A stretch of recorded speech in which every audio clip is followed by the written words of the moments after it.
Tuesday, everybody. Rach. I will keep it a secret, don't worry. Hello, welcome. No one can know, but you are here. Welcome to the ultimate boy time.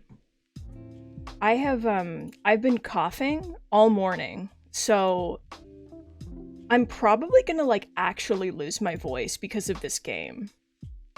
Very excited about it. It'll be worth it. It'll just, there'll be some bumps in the road, for sure.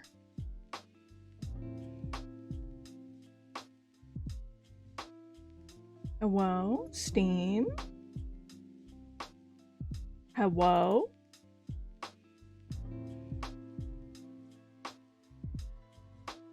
Steam, hello? Okay, there you are. Jesus.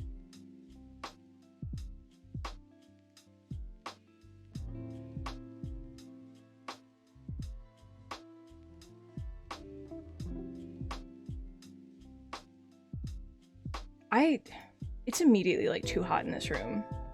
I'm sticking to my desk. I wonder if I should go turn the AC on. I might go do that. But for now, we game if I can get my VTuber to work.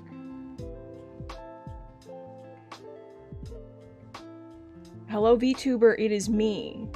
Speaking to you, coming at you live from the same place as always. Etc, etc. Okay. It understands this time. Lo-fi? That's enough. It's over.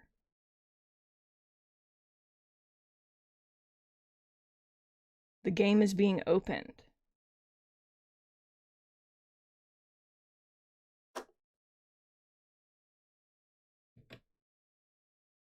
The thing about this game is I keep getting achievements for it. And some of them, I can't tell if the implication is that people just didn't beat the game or what, but it says 57% of people have met Sim, and I'm like, that's a lot of people who haven't met Sim. Can you just not meet Sim? I guess.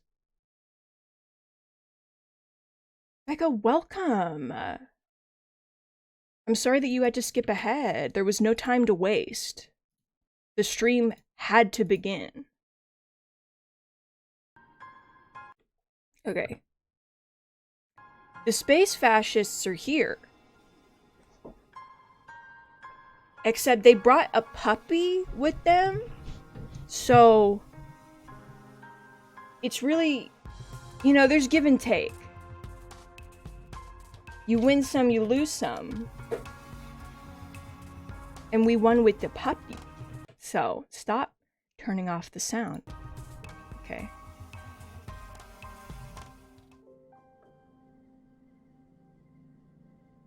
Yeah, I wish they could drop off the puppy and the food and then just leave. I wish that was possible.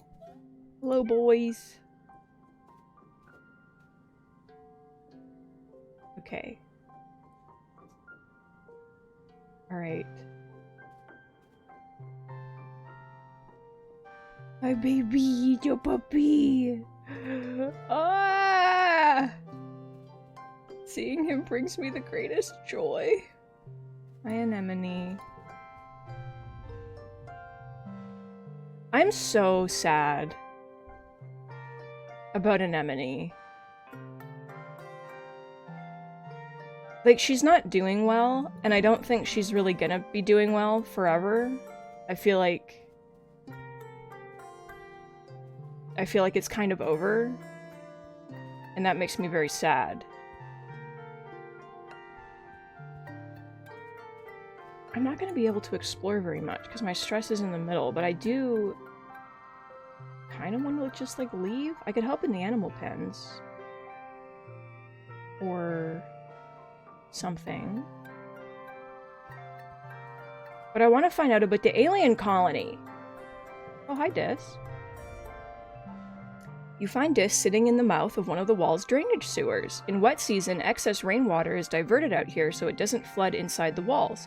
In the meantime, it looks like Dis has set up a little base here with pillows and a stash of snacks. His alien communication device hisses with static. He looks up from his holo screen as you pop your head inside the drain. Hey Sola, he says quietly before going back to the game he'd been playing. What are you playing? You haven't heard of it, he says without looking up. I made it myself. He's a game developer? You squeeze into the narrow drain and sit down next to Dis. On his holopad is a picture of Mars, and you watch him drag a match from the sidebar and drop it on her face. Little animated flames wiggle over the picture, leaving parts of it looking charred. It's pretty crude, but you think you get the point. What happened with Mars? Dis shrugs. Same thing that always happens, he says. He resets the game, then drags a bomb from the sidebar onto the picture of Mars. It explodes, and the picture disintegrates. She booked my name down for every appointment with a nanoprinter because she thinks my clothes are always torn up and dirty all the time, he continues, so I got in trouble for wasting resources. I tried to tell them it was her, but Mars never gets in trouble. Everyone likes her, he mumbles. But it's fine, I don't need anyone to like me. I don't care if they hate me, I hate them. Oh, bud, where'd you learn to game? It's pretty simple, Dis says. The light from his holoscreen reflects in his eyes as he looks at you in the gloom. People on Earth used to make this kind of stuff all the time, and I have a lot of time to learn new things. Okay. This goes back to playing his game, content not to talk to you. That's unhinged. No, I want to try. No, I want to try! Sure, Dis replies. He links his holopalm to yours, and you feel the haptics pulse as the game files transfer. You open the game and are presented with an option. Whose picture do you choose? I'm sorry. Dis, why do you have a problem with Mars, Tangent, and our mom? What happened? I understand these two. What happened? With our mom? Okay. You lit up a picture of Mars. Screw her, she's so bossy and mean. Dis is right, she's the worst. You drag a knife from the toolbox onto the picture. Thwunk right through the face. It feels good. In a weird way. You probably shouldn't think about that too hard. You spend a few hours letting off steam with Dis, loading different pictures of your classmates and commiserating about life in the colony. After a while, he even starts to smile a little bit. It didn't show it, though. You don't get to see him smile. I don't really want to hurt anyone, Dis confides in you. Sometimes it feels like I have so many angry thoughts inside my head that there's no room for anything else. He turns off his holopalm and looks down at his hands. Even if it makes me feel kind of gross after, it's better than feeling numb. Oh, bud. Oh, bud. Oh my god, bud. Jesus Christ. My god. Come on, boys. We got exploring to do. I have no memory of, like, where we went and the direction I need to be going right now, but we'll find something eventually. I love my two guys behind me so far away. They're trying. They're doing it. Where the fuck am I going? Hi! Where did you come from? Fluffy found a shortcut. Is Sim here again? Yeah. Hi, bud. Can I give you a gift? Yes! Okay, I was like, why does he just stand here?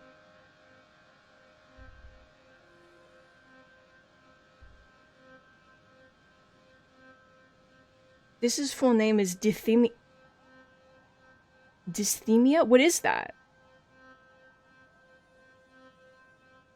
Long-term depression?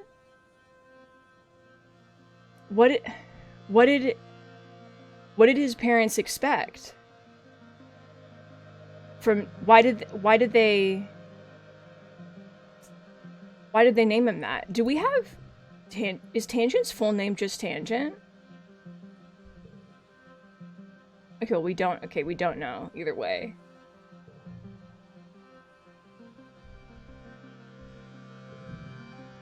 It's only fair that you observe Sim in the same manner that he often observes you, intently and while hidden behind a tree. You pretend to leave, then double back and watch him from a short distance away. You hope you'll see what he does when you aren't around. Sim looks like a human if an alien had to draw a human entirely from written description. Too tall, too long, his eyes too black, his whole posture too weirdly attentive. His hair is the most interesting part, so perfectly kept for someone who seems to live in the wilderness. And sometimes you swear it moves in ways hair shouldn't, like the first time you saw a time-lapse video of a flower turning towards the sun. You watch in silence for nearly 10 minutes, but Sim does absolutely nothing. He tilts his head like he's listening to the wind, then he leans over to stare at a random patch of grass for far too long. Eventually, he turns to stare straight at the spot you're hiding. He purrs. Do you like what you see, Sugarbug? You know I do. Yeah, I'll flirt with the alien of indeterminate age. Sim smiles coyly. Good, he replies. He tosses his long hair over his shoulder and extends his hands, baring himself for your inspection. It is not a crime to be curious, he says. Why, I find myself very curious about you. You look your fill now that he's offered. You find yourself constantly drawn back to his deep silver eyes and the hypnotic motion of his hair, and within moments you find yourself more relaxed? Sim's faint smile fills your vision, blanking out the rest of your senses. Do not be alarmed, he says. His voice sounds like it's coming from the bottom of a well. I have the ability to induce a mild sedative effect in organic creatures. I find it useful in reducing their cortisol levels so that I may tend to them more easily. If you find it soothing, I would be happy to use it on you at your request. You simply have to ask. This is the horniest character that I've ever seen. This is the horniest character that I've ever seen in my life.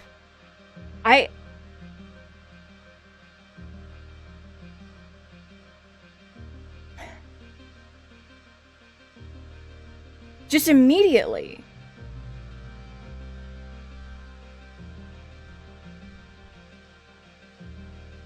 Sim is laying in the grass looking if he's asleep, but the way his head turns to approach. I dreamed you'd come today. Could you help me calm down? We're doing it. Of course, Sim murmurs, stepping into your space, his cool hands alight on your cheeks, tilting your head to look into his eyes. Within moments, you feel the burdens of your days lift off your shoulders like a balloon floating away into the sky. Oh, it does make you happier. Your consciousness reasserts itself sometime later, and you find yourself held in Sim's long arms. You blink away the brain fog and pull yourself together, thanking him for the experience. Sim smiles. It was my pleasure, Sola. Stay safe out there. Hey, this is the horniest character.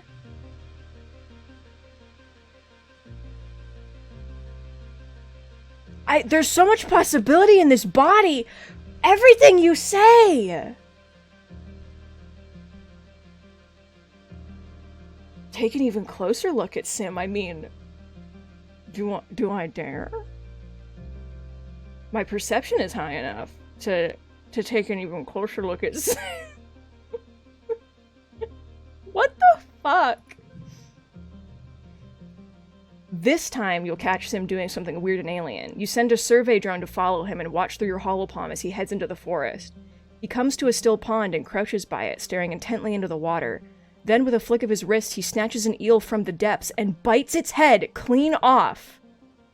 Then he looks up at the drone and gives you a jaunty wave, as if he knew you were there all along. Wait, does Sim usually eat raw living animals? Or was he just doing it because he knew you were trying to catch him doing something weird? You are so fucking bizarre. My favorite human! He's cute! I want to give him a present, but I don't know what he'd like. Because, do you want cake? I feel like you'd like cake because it's human, and that's something, like, all this is stuff that you know. And I'll buy another cake for the puppy, because there are only 50 things. That's the thing, Aski. The game doesn't show explicit sex, but I think that this is. Yeah, I knew you'd like it. A cake! Sim exclaims, a most wonderful human invention. He turns to run in his hands, sniffs it, then takes a fingerful of frosting and puts it in his mouth. Fantastic! He shouts again as he hands the cake back to you. I enjoyed that immensely. I hope the others you share it with will like it as much as I did. Wait, did you give it back to me? Okay. So I'm just gonna give Puppy Boy a cake that's been kind of eaten by an alien, and I'm sure that he'll be fine. There's like a finger of icing gone. Don't worry about it. This is literally the part in Lockwood. Oh, the radiation warning. I don't...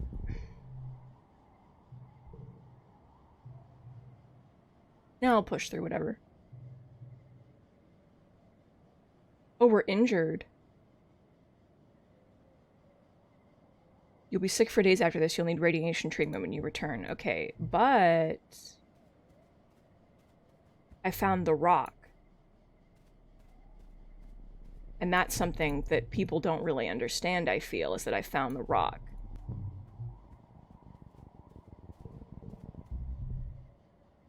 Utopia has sent you and Dis to study one of the large crystal outcroppings.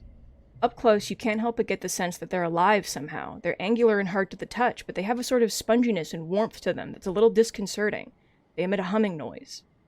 Dis pokes one with his finger. Weird, it almost looks like they're breathing. Study the creatures. Ah. Hmm.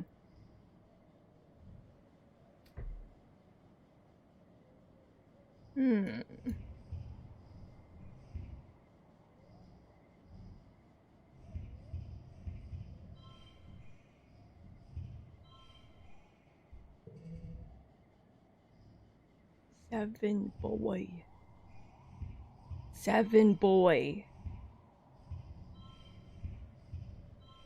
23. Wait, this gives him 11. 24. Oh, fuck me. Okay. Oh no, these cards are bad!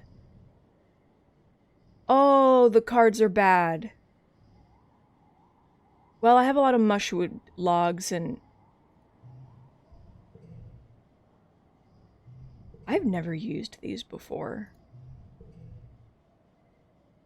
Okay, you know, that's my bad. For never using them before.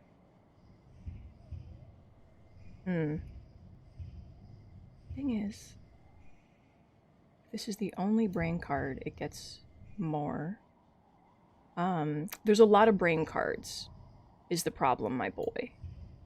There's like so many brain cards. I did win though.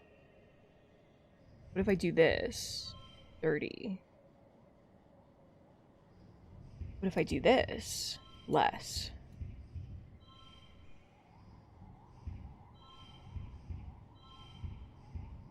I'll just do this, it's fine. I don't understand what these stars mean. Best score 32. Okay, because sometimes I get the glowing rainbow super thing, and only one of the stars is glowing, and I'm like, why? You notice that they hum the loudest at midday under full sun. The few crystals that have grown under shaded outcroppings are less vibrant than the others. They kind of look like convergent domain tech, don't they, Dis says? Like the organic obsidian or the crystals embedded in the ruins. Try blocking the sun? On a hunch, you cover one up with some ferns. After an hour, it stops vibrating. Something deep inside it has gone dormant. The crystal turns clear like the ones that were shadowed naturally. When you remove the fronds, the color returns. Oh, so it's like photosynthesis, Dis exclaims, but it's not a plant, right? This feels kind of rude. Leave them alone. You take some more readings and measure the distance between crystal clusters and the number in each cluster. Hopefully all these numbers will be useful to Utopia.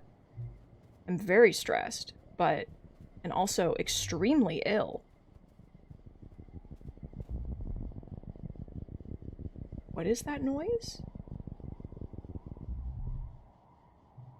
You're getting thirsty. You feel for your backup canteen, but it's missing. Somehow you lost it since you left this morning, and you're all out of drinking water. The suns are high and hot in the sky, making the ground waver with heat haze mirages. Your mouth feels dry, so dry, and your head is starting to ache. You're pretty far from the outpost. You could make it back, but that'd be it for this expedition. You'd have to go home. I mean... I'll do this, but I have to go home anyway. You know? I hate this thing. I'll say it. Oh, card becomes 3. I love when I never look at those, and it just, ruins my life. Okay, well, if card becomes 3... No, because you get a +2 and that's good. I'm gonna do this. And then I'm gonna try and do that. That's already a 3.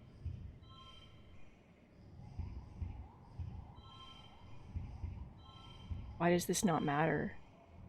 Oh, gem cards. Question mark? No. Oh, it just makes it a straight. It doesn't really matter. Okay. I'll keep the 8.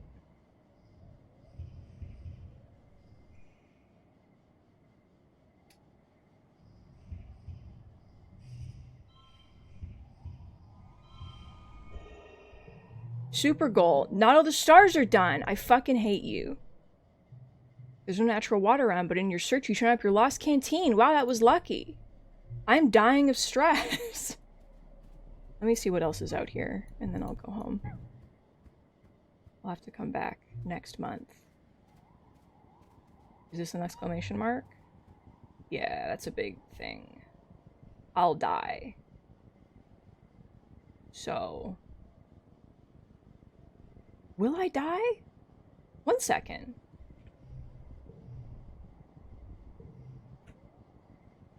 Perish? Question mark? Like, will it let me continue if I'm too stressed? Expeditions has been collecting energy readings from this area, tracing the invisible ley lines of power like the one from the thumper that brought you here in the first place. They've pointed you to this cave, a nexus of power at the convergence of many lines. You can feel the energies different here, like a barely perceivable hum that prickles up the back of your neck, like something is watching you. Oh, Jesus. It's like this was some sort of important place for the convergent domain, Utopia says, leaning... I thought that said leaning on her gender. And you know what? Me fucking too. Leaning on her glider. I've sent teams through, but it gets mighty tight in there. I'm hoping you and Dis might have better luck wiggling in there, she continues. Might be the caves inside open up again, and if they do, take plenty of readings and report back to me. This is vibrating beside you on nearly the same frequency as the weird power fluctuations. This is the real deal, he whispers, mostly to himself. It's hard to shake the feeling of being watched. In fact, you're sure. Oh yes, there he is. You can see Sim's mysterious form up there watching you from a nearby ridge. He holds up his hand in greeting when he sees you looking. Utopia nods and leaves you to it. What's the plan? Talk to Sim first. You ensure that Utopia is good and gone before you and Dis kick up your gliders and go talk to Sim. He looks delighted when you land beside him. You're getting warmer, he sings songs. Hot, very hot. You rest his weight on his hands and kicks his feet over the ledge. I'm not supposed to tell you anything, he confides, but it's just so interesting to watch you figure things out. Human, so curious and so smart. Dis stammers and turns red. Looks like you're not getting anything out of Sim, though. Does he have a little crush? Let Dis kiss the alien. Looks like you're not getting anything out of Sim, though. You grumble and glide back to the cave entrance. Prep your caving equipment. This time you get headlamps and a little recording drone with a floodlight attachment, a tiny buzzing fly thing that circles around your heads and sometimes illuminates what you want to look at. It's intelligent, which just means it won't just do what you want. This bats at it in annoyance. Oh, nothing's gonna go up because I'm injured. Utopia's also left you an anti-grav belt with a warning to practice extreme caution while spelunking down there. They make you lighter so you can't climb more easily and won't hurt yourself if you fall. Okay, I can come back. I'm going home. I will come back next month. Holy shit, I will die if I don't. Ooh. Hug the puppy. Rex surveys the reconstruction efforts with a thoughtful look in his face, which melts away when he sees you and smiles. Hey, Isola, he says. I'm thinking we should put a pool over there. Oh, how about a dance floor with a giant booming speakers and blinking lights and a disco ball? Hugs incoming. Aw yeah, Rex exclaims, wrapping you in a strong bear hug. He even lifts you off the ground a little. It's a good hug. Hell yeah. Hug the man. Give him a little kiss, 'cause he's very good.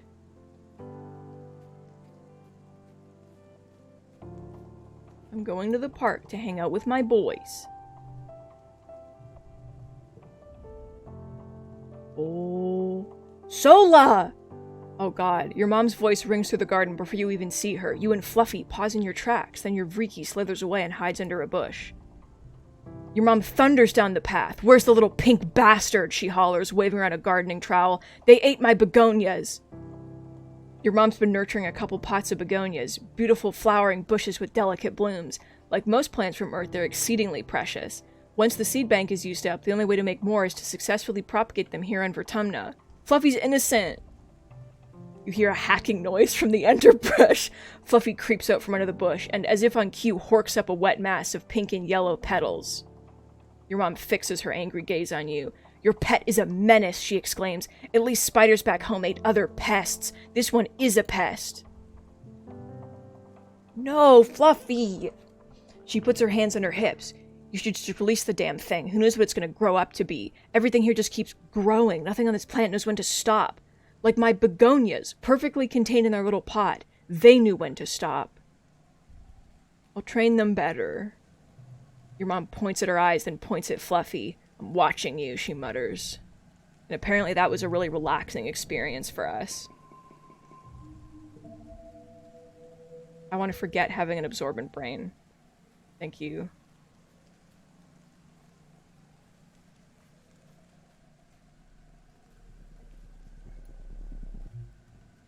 Alright, Dis, let's fucking go. We got shit to do.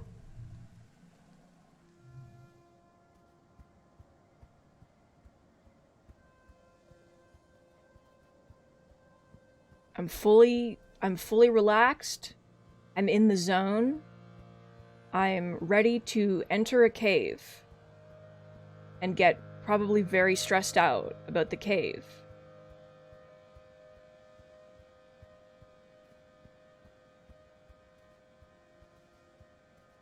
Oh, my boys. What secrets do you know about my boys? How do you get there so fast? Oh, Sim wants to talk. Walking up a trail when you're caught by surprise. It's Sim, and he's running?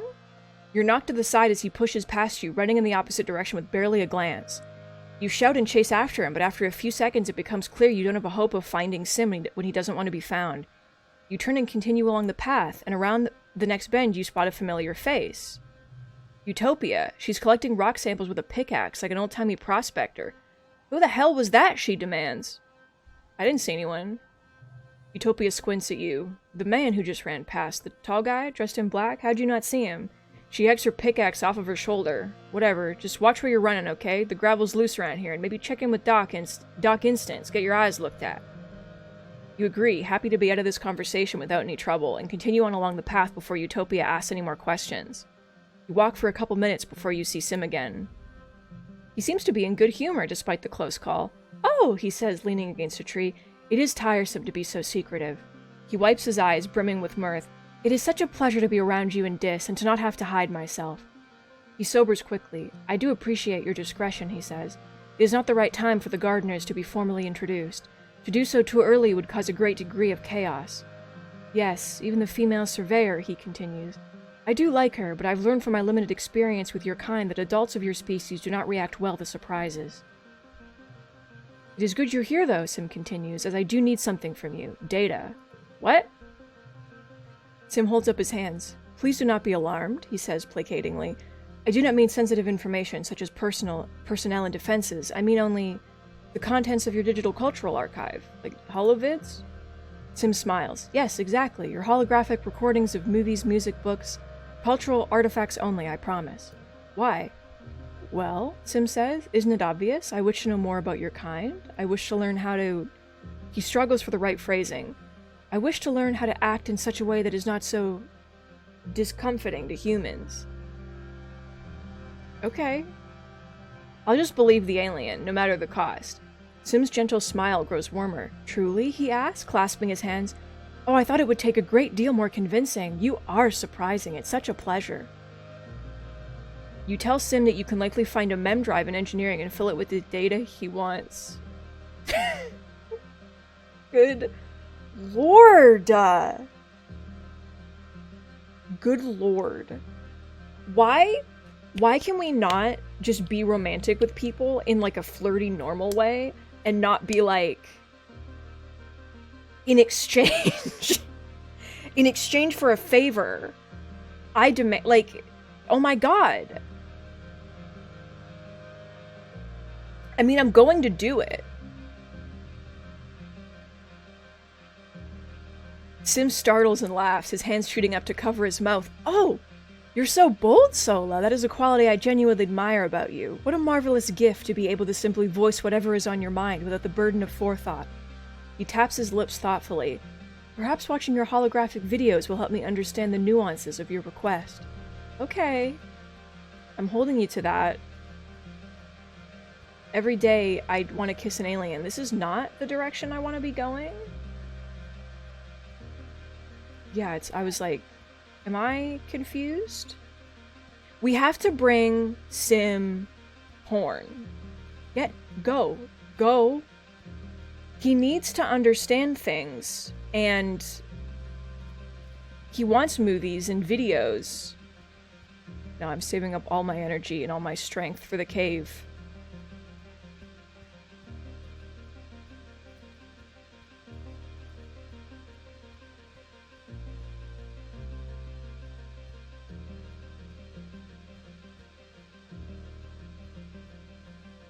Go.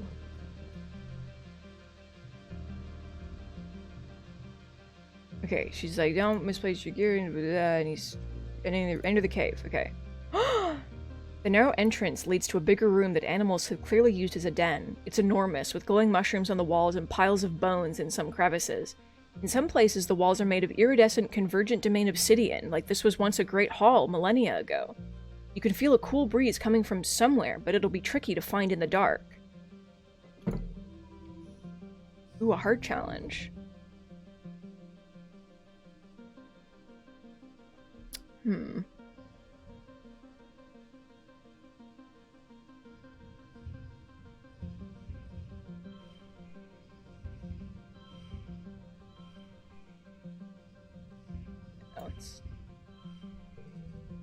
Oh my god. Well, I want to save this to go at the end, because that's ideal.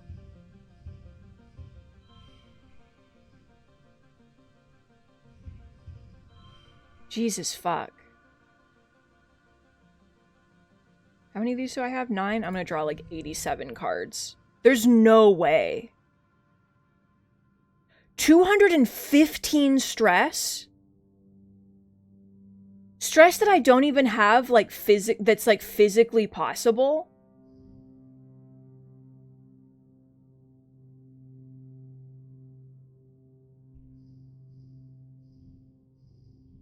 It's over. Like, it's simply over. Oh my god, wait, is it over? Wait. Could it be actually not over? Potentially? Holy fuck.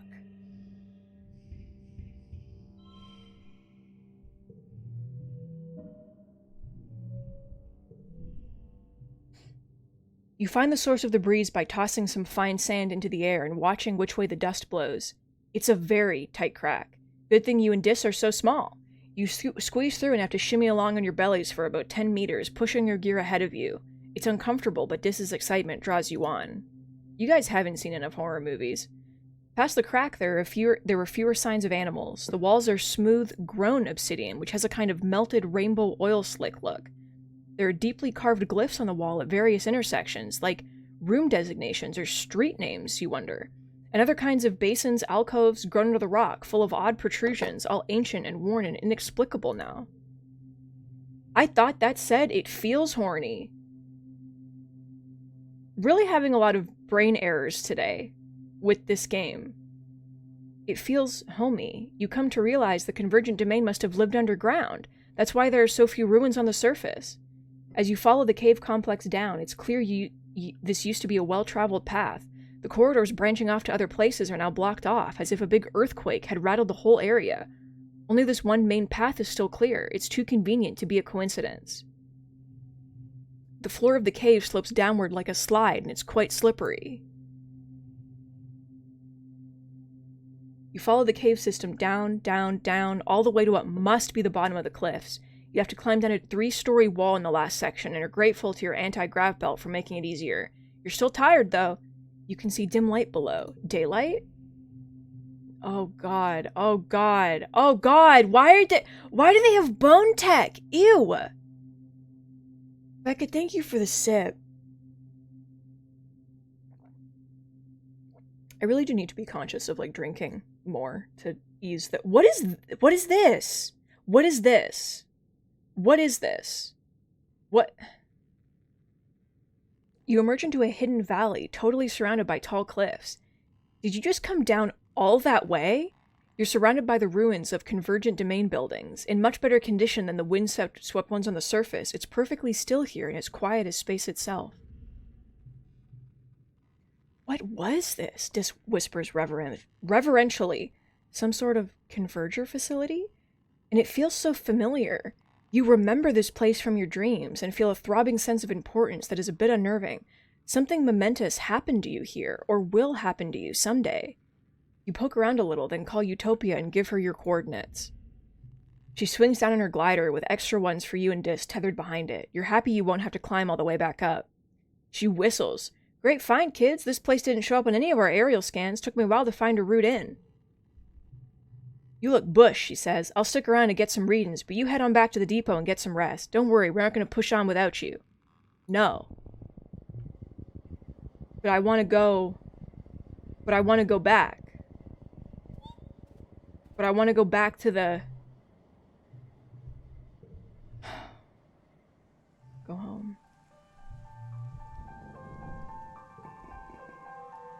I can't believe you've done this to me, game. Okay, well, what am I doing now, then?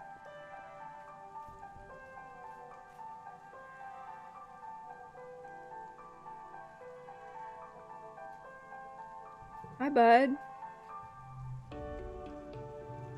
Oh yeah, I already did this one. I found something you might like. Enjoy the fruit, my boy. Oh, we got a new thing with him. You had plans to hang out with Cal today, but when you arrive at the geoponics dome, it's worryingly dark inside. You fumble around in the red emergency lighting until all the lights come back on with a heavy ka-chunk of a breaker being flipped. You blink into the sudden blinding light until the figures of Cal and Chief Engineer Instance resolve themselves in your vision. Absolutely no more of that, young man, Instance scolds Cal as he cradles his hoverboard in his arms. The power grid is not your plaything. I understand, Auntie, Cal says. I'm sorry. Instance mutters to herself as she passes you. Honestly, all this over a toy. Hey, bud, Cal greets you. Sorry, I meant to meet you outside after work, but...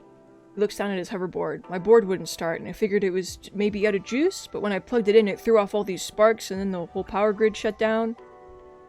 Cal's shoulders slump. I was gonna ask Dr. Instance to take a look at it, but she told me she doesn't have time to fix a dumb toy. Oh my god, my engineering's high enough! From all the exploring. Well, okay, Cal says, slowly handing over the lifeless hoverboard. I guess you are pretty good at fixing things. You open up the hoverboard and poke around in its guts for a little while. Absolutely the worst sentence that this game could have said to me. After about 20 minutes of fruitless prodding, you have to admit defeat. You're like 75% sure you know what's broken, and 0% sure you know how to fix it. In fact, you think you might have made it worse for trying. Whoops. You hand the hoverboard back to Cal, who cradles it sadly in his arms. Thank you for trying, Sola. I really appreciate it. It's always kind of sad when a piece of old technology needs to be retired, but Cal seems to take this one harder than most. He hugs the hoverboard to his chest and excuses himself, not wanting to hear your goodbye. Oh, bud. I'm sorry, bud.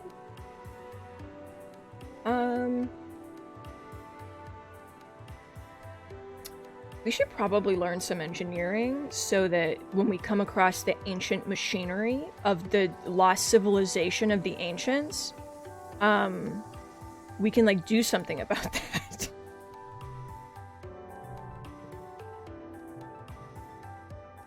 Oh, I have to do it anyway. Sim asked you for data on human culture, television shows, music, books, things like that. You have unlimited access to Congruence's media archives through your holopalm, but for Sim it will be a little more complicated. You'll need to find a physical storage unit with enough memory to contain a chunk of the holo archives. Steal one! The robot workshop would be a good place to look. You sneak in, nobody around. Good. What's this? Little robot guy with feet. You rummage around until you find what looks like a portable holo unit in a drawer, then find a port in the wall to plug it into. An interface pops up with options to copy data into the tiny drive. Perfect. You start by carefully copying your very favorite vids and games, then realize there is a shit ton more room on this tiny device. You sweep in several thousand more vids, as well as the entire contents of the school's Learningpedia. Yeah, this alien is going to have all the information that he needs to destroy us. As you slip the unit into your pocket, the congruence console above you suddenly flickers and lights up. Congruence seems amused. She doesn't sound an alarm, although you know you shouldn't be in here, but asks in a neutral voice, "What are you doing in here, Sola?" "Oh, my persuasion. I came to see you." Congruence allows her expression to show doubt, though she seems flattered. You chat for a bit, then she tells you to get out here before you get in trouble. She seems to be lonely. Can an artificial intelligence get lonely? It's something you never really thought about before. You guess she must miss Professor Hal quite a bit. Oh. I guess we're not suspicious that the ancient civilization and that it has the same... It's fine. Don't fucking worry about it.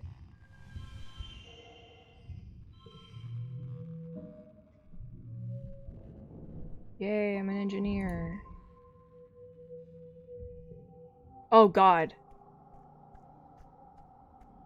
No. It's that time of the month when everybody dies. She just says, "Hey, that's it. What about you, bud?"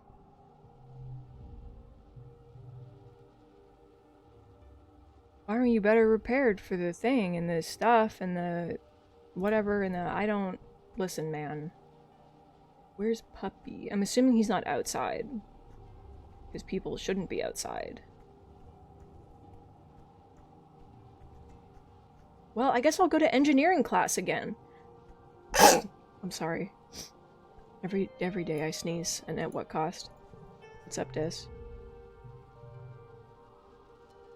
This looks up at the dark sky illuminated by the fungal glow coming from the forest. "Do you think it's going to make a difference?" he asked, not looking at you. "The soldiers, the walls, the explosive, they're going to keep coming harder and harder until we're dead." "Yeah." Thank you, Becca, for blessing me. You see notice on the engineering holoweb. Chief Engineer Instance needs help with after-school tutoring. Literally anyone who isn't a complete idiot will do because she's desperate. Please apply. I don't think we'd do that. You can't very well teach others until you learn the material yourself. Hell yeah. Alright, so once we finish with this, everyone will die. So...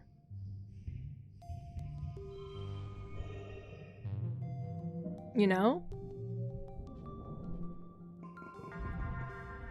Yup, here we go, everybody.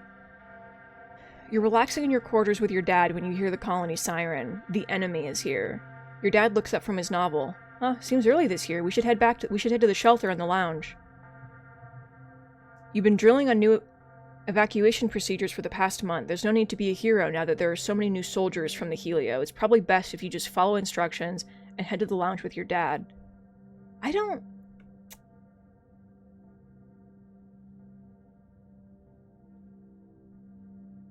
know. We've been, like, befriending the aliens. I mean, the thing is, the last time an alien came, it was really bad. But Dad is going. But I want to see. I want to see. Oh god, these fucking idiots. You muster with the rest of the defense force at the gates. Rhett and Lum are arguing about what tactics to employ. Lum keeps trying to rally the soldiers with a heartening speech about giving it everything they've got. All the drones, all the explosives, and Rhett keeps cutting in. "We don't need to take any risks," Rhett insists. "It's a smaller attack, and we have more than enough plas rifles and turrets. We should save our other resources for when we do need them." "Why do things halfway?" Lum exclaims. "We need to get in there and kick their asses back to the goo they came from. We need to show people that we have everything under control for morale." Rhett tries one more time to wrest control of the forces back from Lum, but Lum cuts him off. "Fire the explosive rounds," he orders. "Arm the charges!" Shells scream through the permanent night, followed by explosions you feel vibrate up through your boots. The Helios are unfazed, but you and the other strato guards exchange nervous looks. You hear yelling, then another boom as the secondary explosive detonates. The baying of bloodthirsty animals reaches your ears. Then Lum holds his finger to hear speak. Great work, just the stragglers incoming. Open the gates. I am terrified of like Sim has to know why this is happening and be in some form involved. I wonder if he goes feral during the... Does Sim go into heat when the night hits? You know? Guys, you know?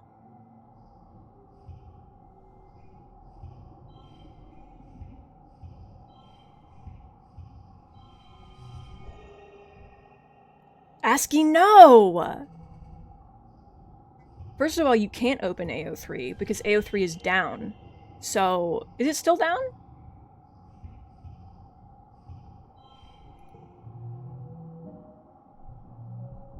Okay, it's back. Oh no. You face off against a lesser Xeno, some kind of finned semi-aquatic thing, already half dead and limping doggedly through the gates. It's almost comical how easy it is to stun and kill it. See, I feel like this is not correct anymore. Like, going into battle, like last time it was like going to battle, we had to save the chief. And we had to like run and like help the chief not die, and that was fine. But I don't think that we would just be like, haha, it's funny how easy it is to kill the guy. I don't think we're gonna do the fights anymore after this. I feel like it's over. By the time you're done, the other soldiers have dispatched the rest of the creatures. Smoke drifts in from the battlefield, from the explosions, an acrid scent of triumph. Oh, puppy! After the attack, Lum gathers everyone in the lounge and holds a big celebration for the soldiers. There's feasting and drinking and songs of valor, and as the party goes on long into the night, some drift away in pairs. Or more. The fucking party? Okay. Mars and Rex keep the dancing going. Even Nem seems to relax, especially when the other cadets invite her to drink with them. There's immediately breeding kink fit. Get out of there. Spoilers. Becca, get out of there. It's spoilers. Tonight, everyone seems convinced that this victory means the colony will be safe forever. Maybe it will be. You sure want to believe, too.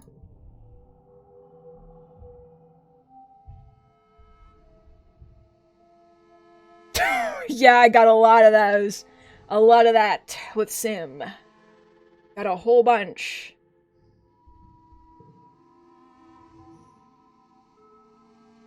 Oh, engineering's good. Okay. What's up, Tangent? Tangent's deep in conversation with one of the other scientists. He seems to be consoling her, though Tangent's face betrays no emotion as he claps her on the shoulder and reassures her that she's doing really well for someone so young, and that everyone compromised some of their samples when they were first learning. He leaves, and Tangent sighs as she goes to put her head in her hands, stopping short when she realizes she's still wearing gloves. She peels them off and digs her fingers into her eyes. You okay? I'm fine, Tangent replies immediately. I compromised an experiment I was working on because the vent was still open when I was spraying the workstation down with sanitizer. She sniffs. So gross here, she says. I probably did that fungus a favor.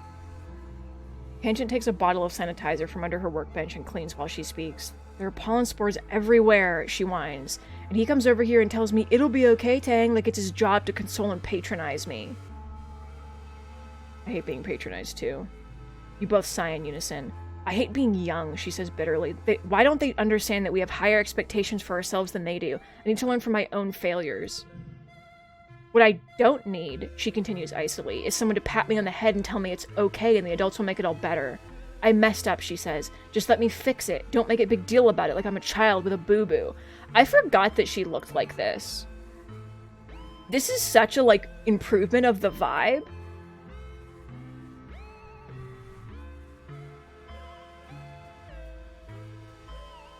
Hi, puppy.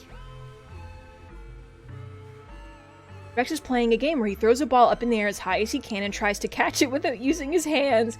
You nearly miss him running right into you and the ball bounces away. Shucks, Rex exclaims, twiddling his big furry ear. I was on a roll. Do you need something? Hugs. Rex folds you into his arms, bending his whole body to you. He smells warm and a little spicy. He's a good boy. When is your birthday again? Early pollen?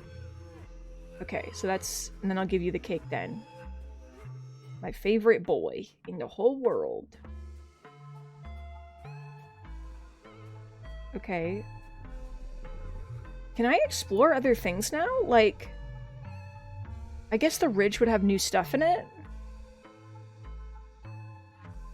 All events have respawned. Yeah, okay. What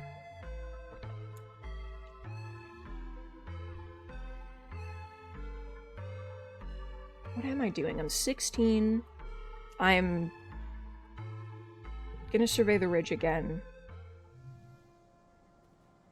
The thing is, when you say that events have respawned, okay. You're about to set off on your gliders when Dis stops you. Actually, he says, looking around furtively, I want to show you a place I found when I was scouting. You look up from your holomap. It's not on any map yet, he says. It's special. I want to show you because I think you're the only person in the colony who will understand what it means. You and Dis set off, hoping for a few hours before the trackers in your holopalms ping Utopia that you're not where you said you'd be. Oh, okay, I understand what the sentence was. After a short trek off map, Dis takes you to a round door set into the side of a cliff. Okay, the door is glossy black and made of something that's part bone and part stone, like the rest of the Convergent Domain architecture you've seen. Unlike the ruins, this place looks, well, not new, but definitely well-maintained. Dis touches his fingers to the center of the door, and it dilates like an iris, previously unseen seams folding in on themselves with a noise like rocks grinding together. Inside is a lumpy, smooth tunnel that reminds you unpleasantly of intestines. It looks like you could barely fit in there on hands and knees. An unexpectedly cool wind ruffles your hair. Hey, this is the worst thing that I've ever heard in my life. We're going in. You both crawl and inch your way through the tunnel to where the cave opens up, about 10 or 15 meters in. You stand in a cave that looks part organic and part intentional, a curious mixture of almost organic-looking stone growths, crystals, and glowing mushrooms in a riot of iridescent oil-slick colors, some of which look like they could be controls for an ancient bioweapon. Your view deeper into the cave is obscured by layer-cake stalagmite pillars. Everything is dark, but for the eerie glow, you're using your holopalms as flashlights. But it's air-conditioned. Cool, fresh air is blowing from vents in the floor. I haven't figured out what this place is for yet, Dis says, touching a mushroom with his fingertip. It puffs out a cloud of glowing spores and he sneezes. You spread out to see if you can decipher this place. Like, what the heck is that? Another one of these! You pick up another strangely warm glowing whatever it is. How about the writing on the wall? There's a huge faceted crystal plate embedded in the wall, engraved with deep glyphs. Convergent Domain writing, you guess, and some kind of map? There are lines between the symbols. You trace your hand over it, but can't make any sense of it. What's the console? If it's a screen, it's all dark, like when Congruence isn't active. Unlike Congruence's colorful decorated chassis, this has a decidedly alien tech feel. 'Cause it is. You fiddle around, touching things at random. Don't do that, hisses Dis, but nothing happens. But what if I did this? This makes a shocked noise as the reality of the cave melts away and you find yourself back in the depot. No, not back, not entirely. You can still feel the cool, moist breath of the cave on your cheeks, can still smell the funk of the mushrooms, but everything else is exactly as you'd expect, as real as if you could reach out and touch it.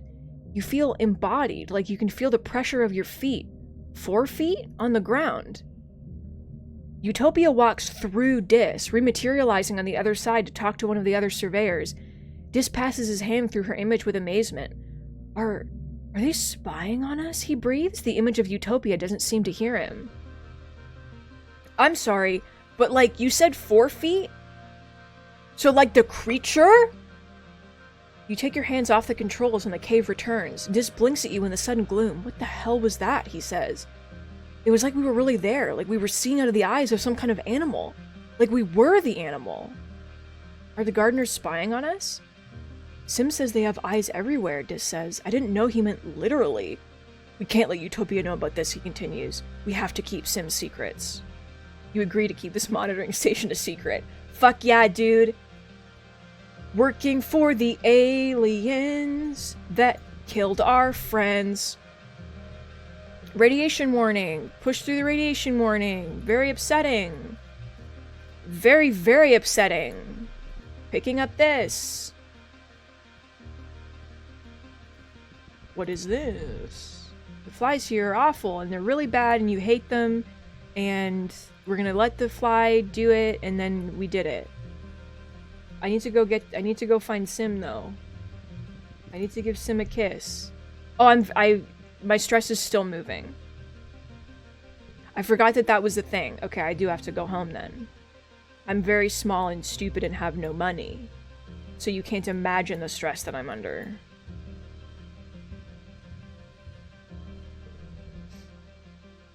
Okay, we got 5. We got 4. We got 2 of them. 2 of them.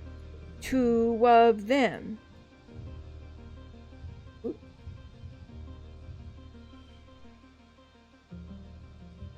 Oh, Jesus! Oh, the gem cards.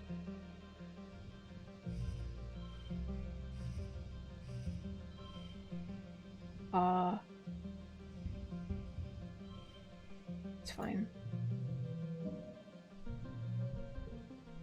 Alright. Great. You're too injured to continue. I'm very upset and very tired. I have no money. Oh my god. Oh my god.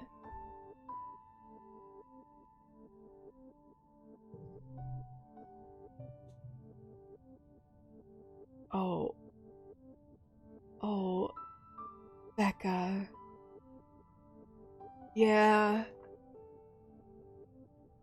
Yeah, the fic must be... Yeah. You know what? Good for them. The sun rises again after glow, heralding a new year. It's your 16th birthday. You wake in your quarters, blinking into the watery sunlight. Dust motes float through the air, and you take a moment to enjoy the perfection of your bed while you listen to the sounds of the colony waking up outside. So much has happened in 1 year. Just a few short months ago, you thought your life was over. Now it's better than ever. There's plenty of food, the colony's safe, you even have your own bedroom. You're considering snoozing until your parents wake up when your reverie's interrupted by someone banging enthusiastically on the door. It's Cal! Happy birthday, he exclaims, giving you a big hug. I wanted to be the first person to say that. No, he's so cute. He's so cute. Guys, like, I want to kiss so many people in this game. Everybody needs a kiss. It's very upsetting to me.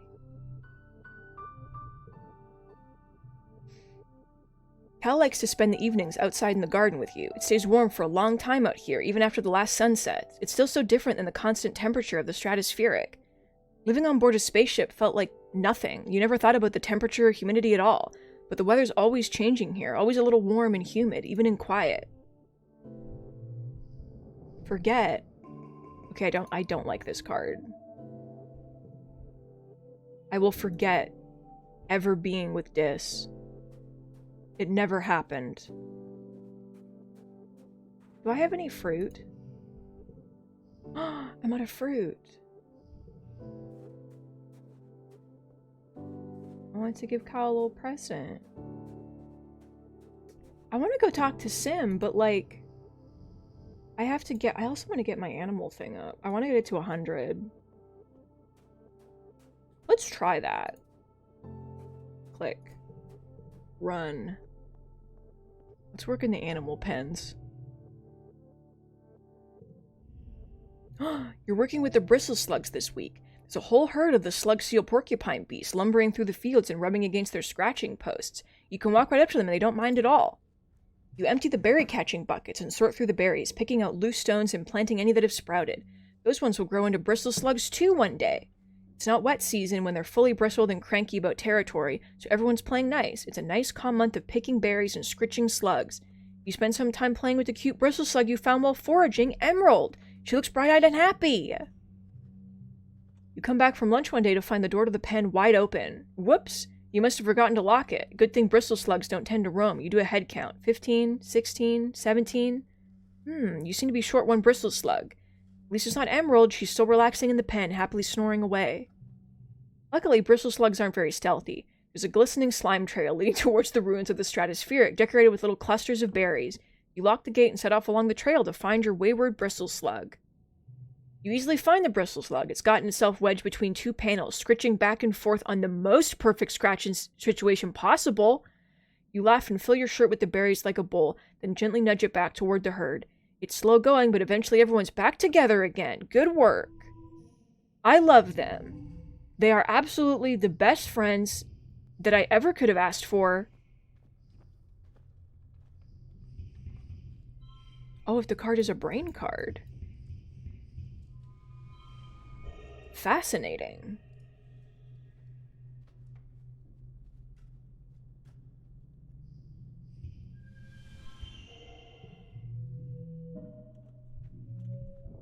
Six animals.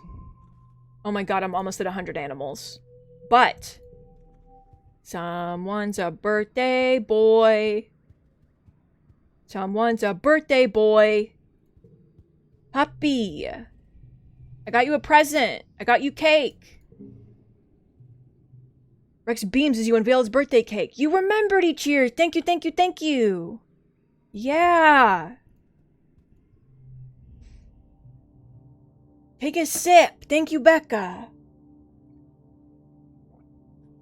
You find Rex playing cards by himself in the lounge with an actual physical deck of cards. He looks up as you approach and visibly brightens when he sees you, sitting up straight with his dog-like ears on alert. Why, hey, Sola, he exclaims. How's it hanging? Do you want to play a game with me? Yes? It's called Bottoms Up, Rex exclaims. We both play a card from our hand we think is lower than the one the other person's playing, and the person with the lowest card wins. If you win, you get the number of points that are on the card, plus you get to take the loser's card and add it to your hand. So you want to play a low card to win, but if you play your high cards at the right time, you get a lot of points. It's a game of compromise. I used to play it all the time back on Helio, but now everyone's here and, realizing their big dreams of being heroes and saving humanity, Rex says, rolling his eyes with a good-natured grin. Soldiers love to gamble, Rex says. You know that thing you use here, kudos? We can bet some kudos on it, or maybe we can bet something more interesting? What do you mean more interesting? Well, Rex says, his smile turning a little wolfish, have you ever kissed anyone before? Rex! The little man! The little man! No, not yet. Really? Rex asks. Wow, but you're so gorgeous and cool. He puts his hand on yours and leans in, looking at you with a sincere expression. I'd love to be your first kiss, Sola. Yeah, absolutely. Rex puts out his hand to shake a paw, or to shake on it. Deal, he laughs. The anticipation's the best part. Yay, puppy! Rex shuffles. I just realized he got a little. Oh my god. I'm gonna fucking cry, dude. Puppy. Rex shuffles the cards and deals half the deck to each of you, and you begin to play the game. The best thing about this game is that it's not very hard to play, Rex says, scooping up his winning cards. It's all about how well you know the other person, and well, we don't know each other very well yet, so what do you want to know about me? What do you like to do for fun? Talk to people, mostly, Rex says, and puts on a low card to win the hand. I'd like to see what everyone's doing and help them with stuff if I can. I just like really being around people. I like doing whatever they're doing. Like a dog? Oh, and cuddling, of course. I love cuddling. And running and chasing stuff. He rubs the soft inner part of his ear and smiles. I'm gonna fucking cry, dude. Puppy! He wants to snuggle, and he wants to play fetch, and he wants a little kiss. Have you made any friends here? Oh yeah, of course, Rex says. He looks happy. All the adults are so much nicer than the ones I grew up with. Like, they care so much about how and why they do stuff. I love being around them.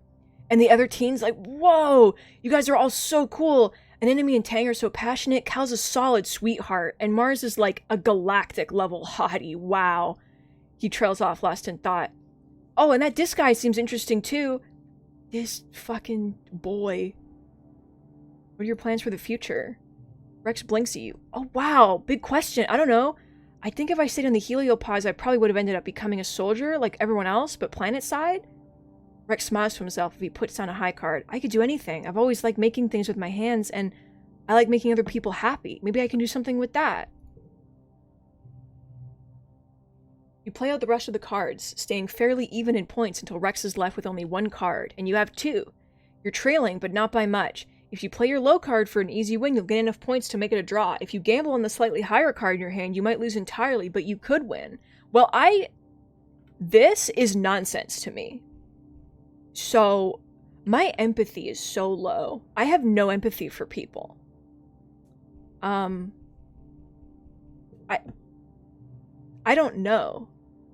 You put down the low card and Rex bursts out laughing. Are you for real? He crows. A draw? No way.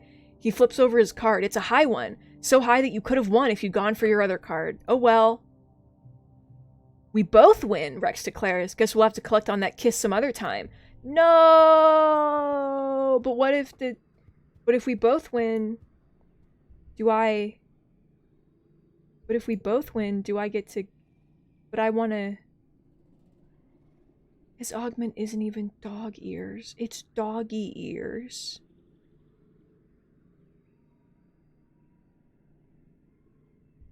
It's doggy ears. Oh. Cal has stats.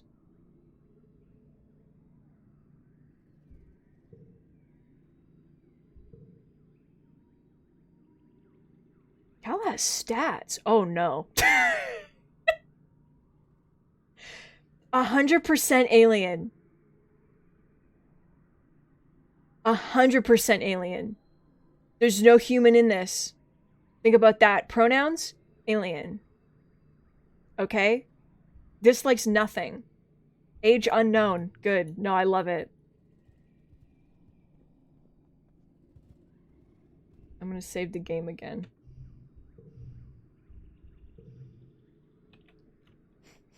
Wait.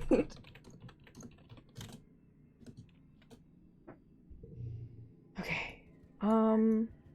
Okay, well my animals are almost at 100%, and that's something that I personally need.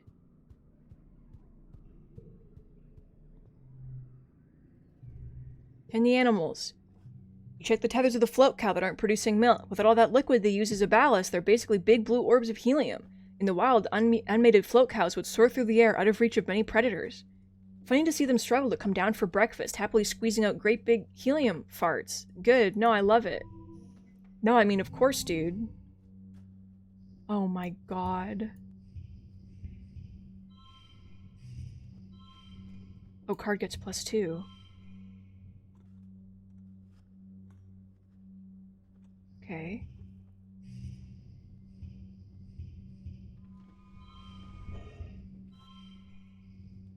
Well, there's no kind of balancing it, I feel. Oh, 5. No, it's just gonna be kind of fucked up.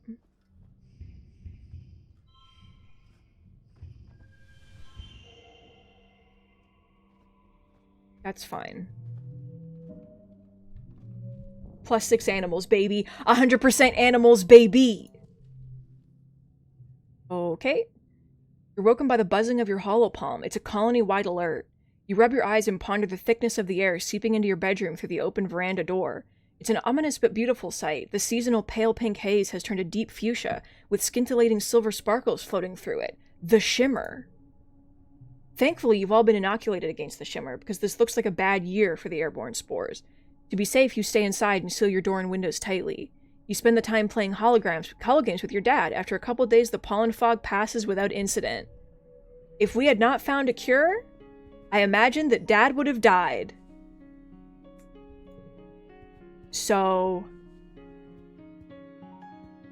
you know?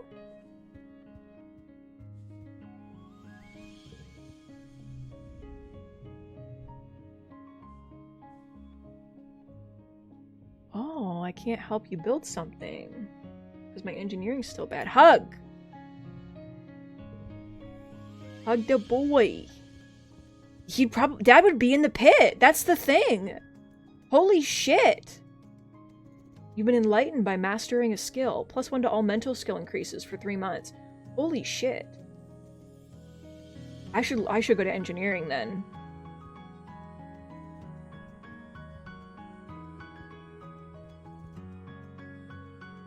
Where am I? Okay.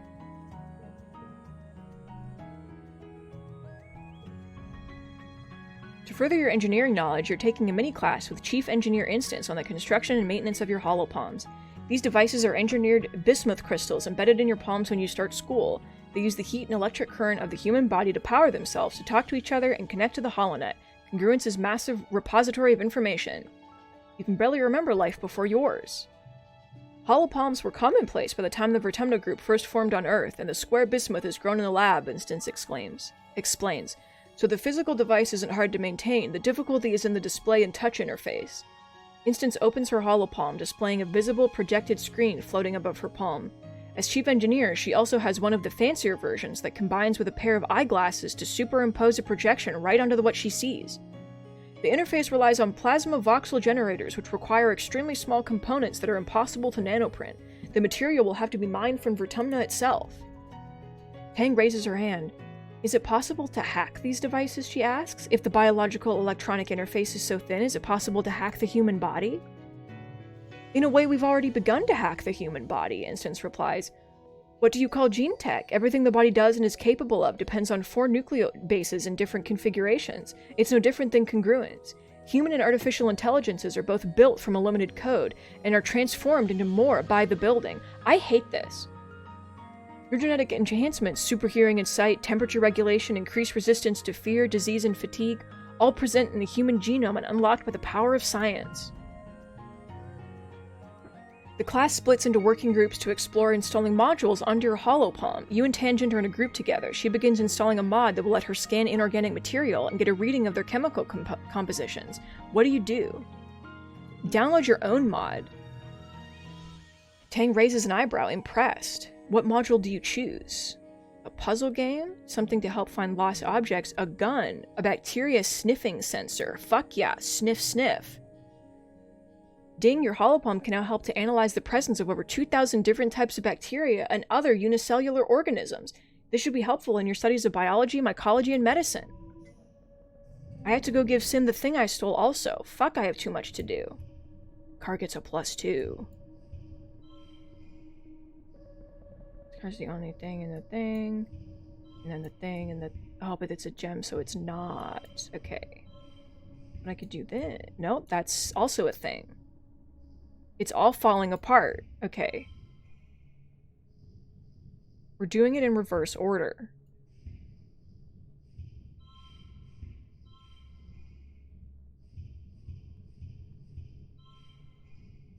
Fine.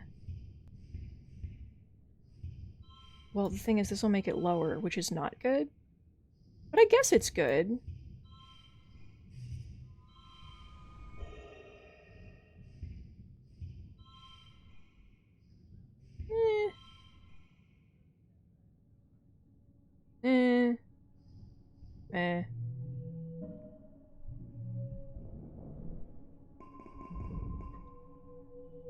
Okay.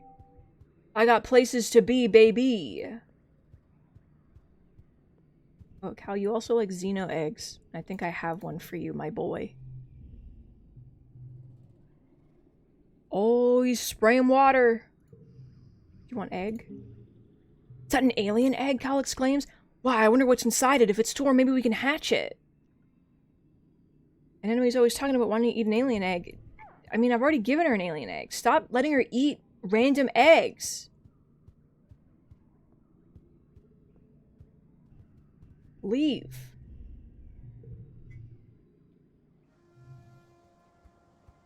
Where's my boy?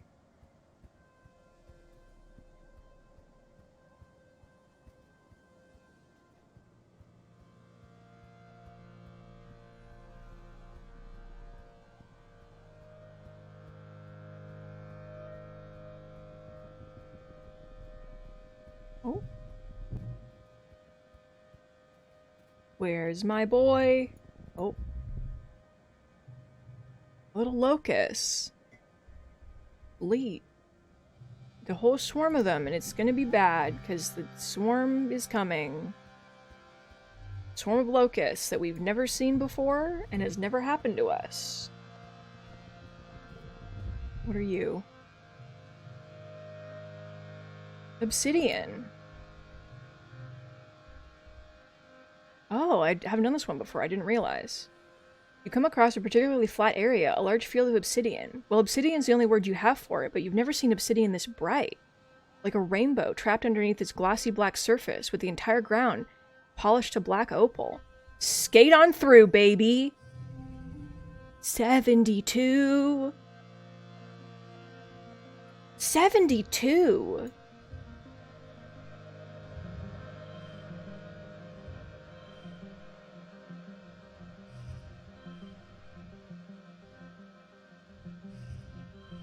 $72. Can I just say?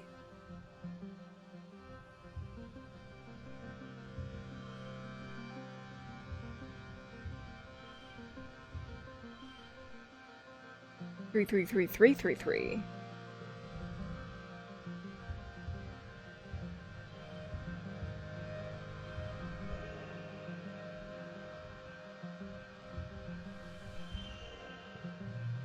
Skate on through, baby! I'm so brave.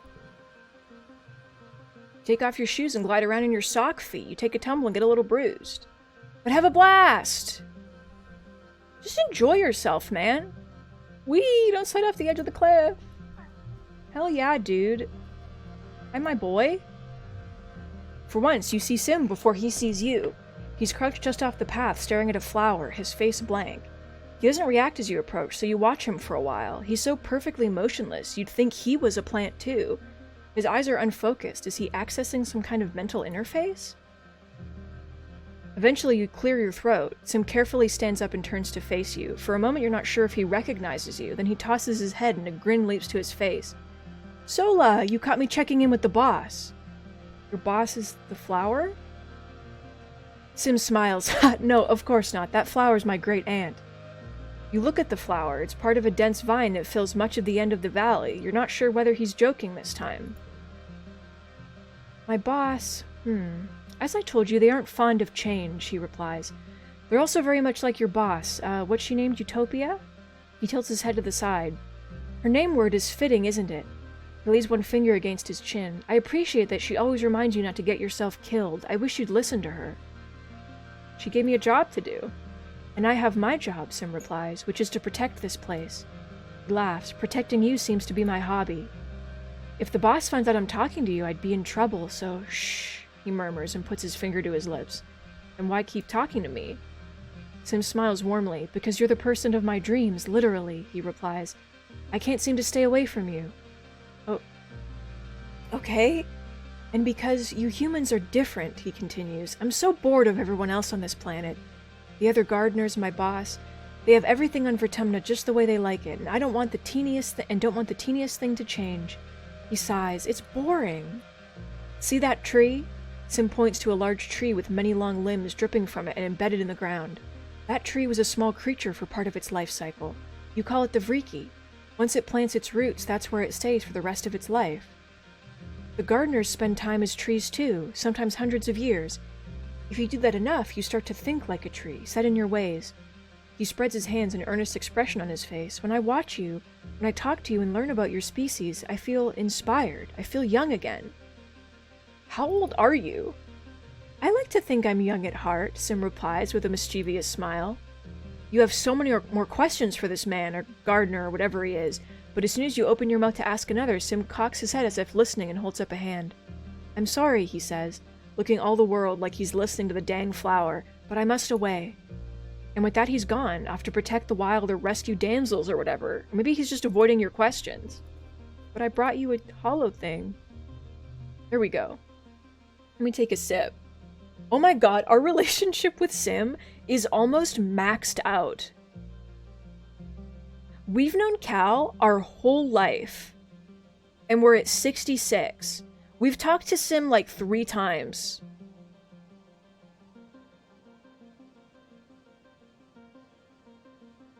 Oh, calm. Did you bring what I asked? Sim is standing in the shadows, wrapped up in his clothes like he's trying to blend into the jungle. He looks like a vid actor pretending to be shifty. You guess he's asking about the data he asked you to smuggle out of engineering. Yeah. I knew it, Sim exclaims. I dreamed about it last night in my vat. In your what now? Sim waves his hand dismissively. Never mind, let me have the data drive. Okay. You hand over the data drive and Sim takes it reverently, staring as if he could see what's inside. Marvelous, he says. Like a genetic payload, except with digital data instead of organic. What will I learn from this trove, I wonder? You're still puzzling over the implications of the phrase genetic payload as he continues. The other gardeners are so tedious and obsessed with their work, he complains. They're more concerned with maintaining equilibrium than experiencing new things. They don't understand the novelty of what makes life interesting. He slips the data drive into his sleeve. Thank you, Sola. I will treasure this. Okay. I quite enjoy these holographic videos you gave me, Sim says. I've been learning so much about humanity from them, however. Sim lays his finger to his lips in thought. Where is Kansas? And why would someone wish to return there? You know, bud, if you don't dislike anything, do you want a flower? Sim examines your gift in great detail and asks various questions about where and when you found it. He hums to himself as he turns it over in his hands, a broad smile on his face. Remarkable, Sola, just remarkable, he says as he hands it back to you. You are truly the most thoughtful of gift givers. I've enjoyed your present to the fullest. You try to explain that he can keep it, but he just smiles again and shakes his head. Okay. Okay, my boy. Your precarious bridge. Oh, we already did this one. Cross the bridge. Cross the bridge. Your life flashes before your eyes. What? You're at the halfway point when part of it starts to flake away, and then a massive fissure erupts across your path and the whole arch begins to crumble. Your sense of time stretches out as you plunge into the chasm. Your life flashes before your eyes. Then several other oddly similar lives flash before your eyes. You're pretty convinced you're going to die. And also that this was a very deep chasm. You're just about at the bottom now. Yep, here we go. Wow, poof? You bounce back into the air, your stomach roiling at the sudden reversal of gravity. What? Oh, a glade of poof shrooms! These giant trampoline-like balls send you careening through the air and catch you again, reversing and slowing your descent. Your body aches all over from the impact, but at least you're alive. You set up an emergency beacon, and eventually someone comes to rescue you and take you back to the colony. Oh, it was that traumatic. It was that bad. It's fair.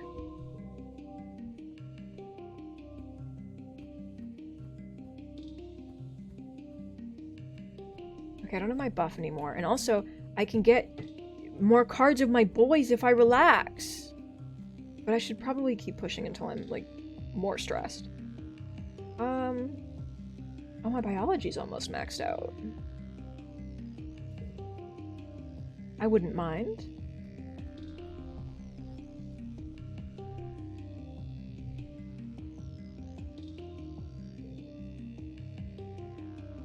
Back in the lab, you have all the right equipment to properly examine that radioactive plant you found. I forgot.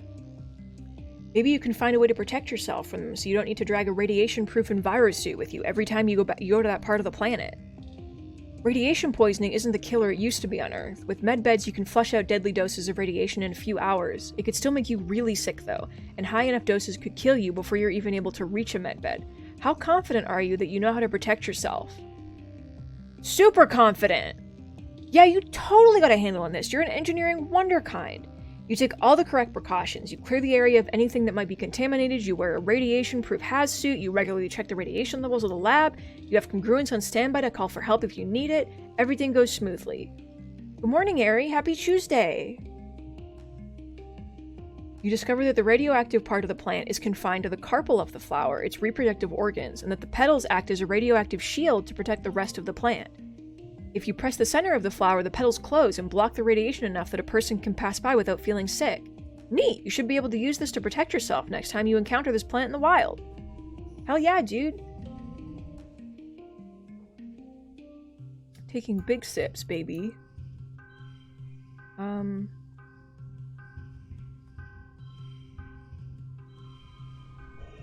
I want the... Oh, gem card. Beep.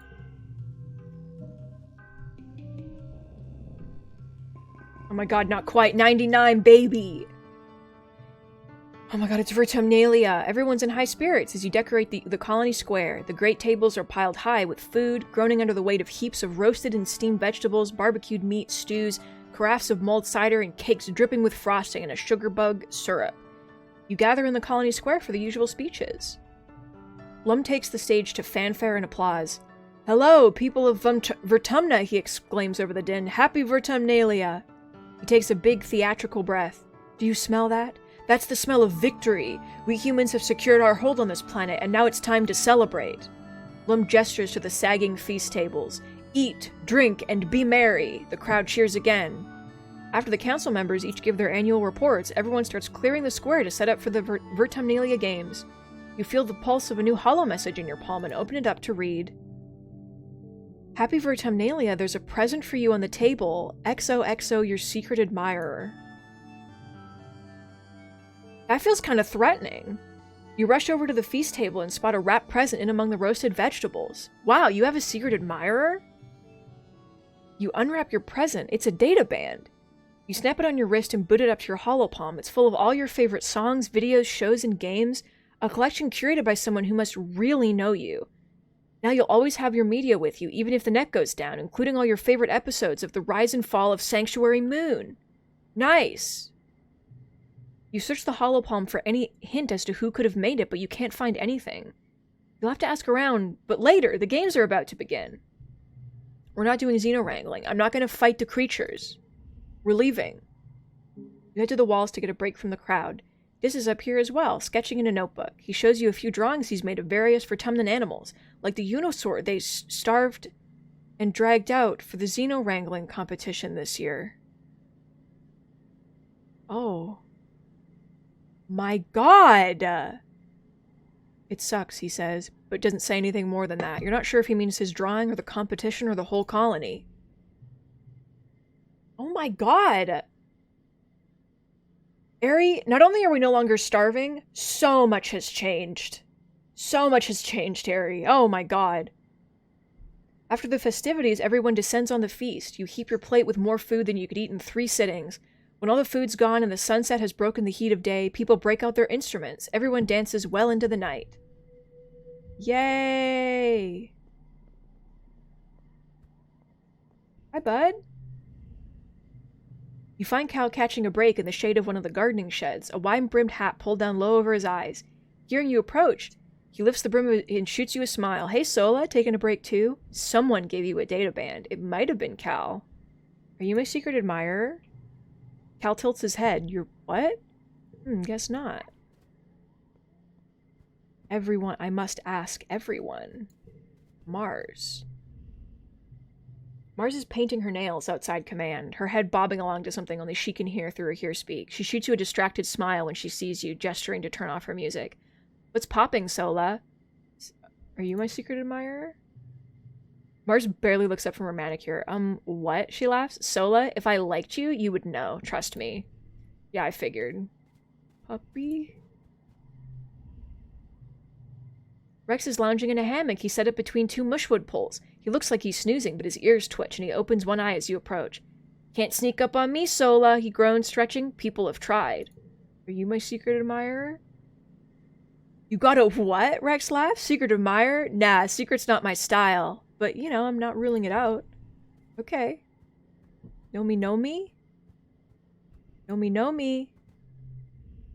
Nomi is using a VertSpace helmet, flailing their arms around to play a hologame only they can see. Unable to sense your approach, they crash right into you. Whap! "Oof," they say, lifting the helmet off their head. "Sorry, Sola, I didn't see you there." "Are you my secret admirer?" Nomi's eyes go wide. "You got a secret admirer?" they ask. "That's so romantic. I wonder who it is." Either Nomi's a better liar than you give them credit for, or you're on the wrong track. Who is admiring me? Who dares? Tangent's hard at work in the lab, entering calculations into her holopalm and frowning over a set of samples. She barely notices you enter. "Hello, Sola," she says distractedly before going back to her work. "Are you my secret admirer?" Tang looks up from her holopalm, a cross look on her face. "You're what?" "Stars, Sola, do I look like I have time for childish games?" "Okay. Well, I know it's not fucking Psychopath Man, so I'm not even gonna bother asking him, right? Like, You catch Nem between drills, leaning her elbows against the garrison fence. She takes a swig of her canteen, then pours it over herself to cool down. Hey, Sola, she says, shaking at her hair. What's going on? You know, at least she's kind of in better spirits. Nem giggles nervously. Gross, she says. Not a chance, Sola. Brutal. Okay, kind of rude. This is going to be the funniest interaction. Vase is supervising a group of children doing push-ups. Keep those backs straight, he barks, so he looks proud of them. He sees you coming and jogs over to meet you. Hey, Sola, he says, getting some training in? Someone gave you a data band. It might have been Vase. Are you my secret admirer? Vase looks confused. He said the same thing, no childish games. I'm going to assume it was Sim. Like, because now he knows all of our favorite things. We gave it to him. He's just nodding. Are you my secret admirer? Oh! This doesn't make your eyes, so what if I was? Don't make a big deal about it. Oh, this? This? No, he's cute. Everyone is so cute. I feel so like... I want to kiss everybody. Like, I want, like, guys, what do I do? Like, I want to kiss everybody. It's such a problem. I want to kiss Sim. I want to kiss Puppy Boy. I want to kiss Cal. This is adorable. He's a little man. He's my friend. And I want to kiss him. This is a free love colony. It's true. So, maybe we can kiss everybody at the same time? And then they won't mind? I like you too. This stops and turns towards you slowly like he can't believe your words. What? Why? And I don't think he'd appreciate this. I just do. This looks at you in shock, then looks away, breathing out shakily. Oh, okay, he mutters, his cheeks turning pink. Cool, I guess. He's so cute. What is our relationship now? It's still a question mark. But you're so cute, bud. Oh, I love you so much. Wait, do you want this? This eyes light up when he sees your gift. Whoa, he says, taking them from me with uncharacteristic delight. Is this... Where'd you find this? It looks like some kind of alien artifact. It's gotta be. Dislikes strange devices. I mean, yeah, he does.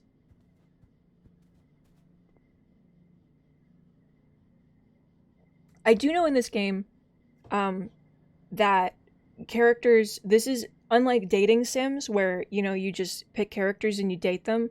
Characters in this game have preferences. So some of them are okay with being poly. Some of them will only date you if you're okay with being poly. And some of them are monogamous and they won't date you if you're dating other people. So I don't know which is which. I don't remember.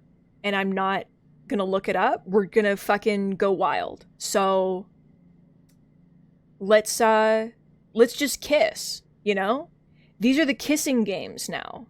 Where we kiss everyone.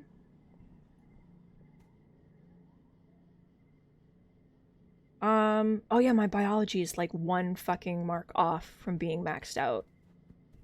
And then I wanted to relax in the park to get my boys up. Research xenobotany. Fun fact, mushroom cells are way more similar to animal cells than plants. Yay! 5.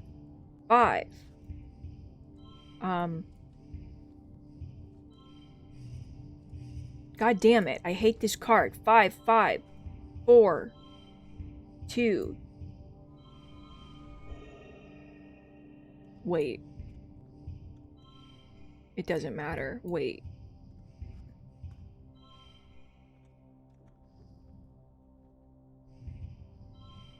Whatever. I only need 1 point anyway. Maxing it out does nothing for me.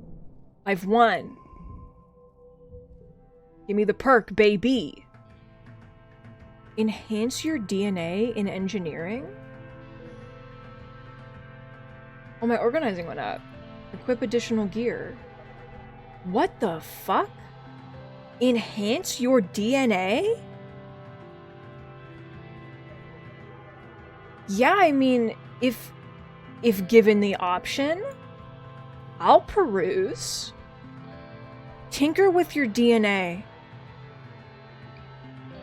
Of all the people in the colony, you understand genetics the best, besides Dr. Instance probably. She trusts you to attend to the gene tech machine. With access to a machine like this, you could give yourself a new genetic enhancement.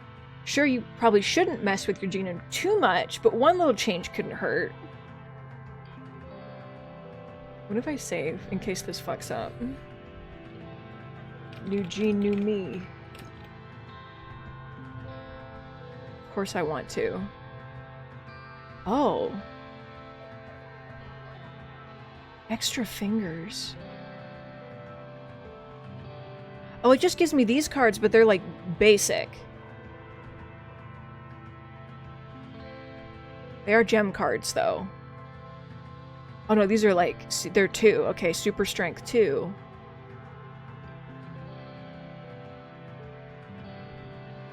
Calm temperament. Okay, this is actually kind of fun.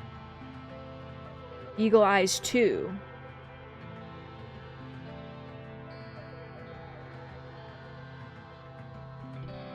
Yeah, I'll perceive. Your eyes now have both eagle and owl DNA. So you have supervision, long distance, and night vision. It's a tricky process, much more complicated than modifying the malleable stem cells of an embryo. You wouldn't risk doing it again, but this time it works out. Dr. Instance knows what you've done, but you take her silence as a tacit approval of your risky experiment. Fuck yeah, dude. Oh, to fuck with my DNA forever.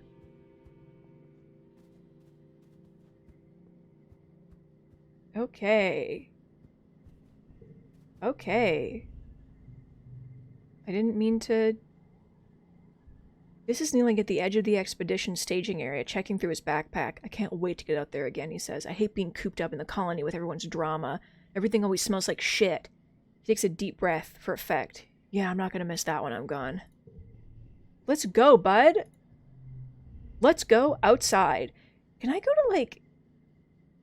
these?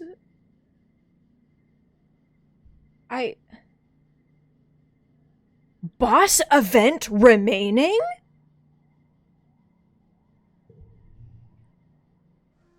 What? Boss event. Boss event.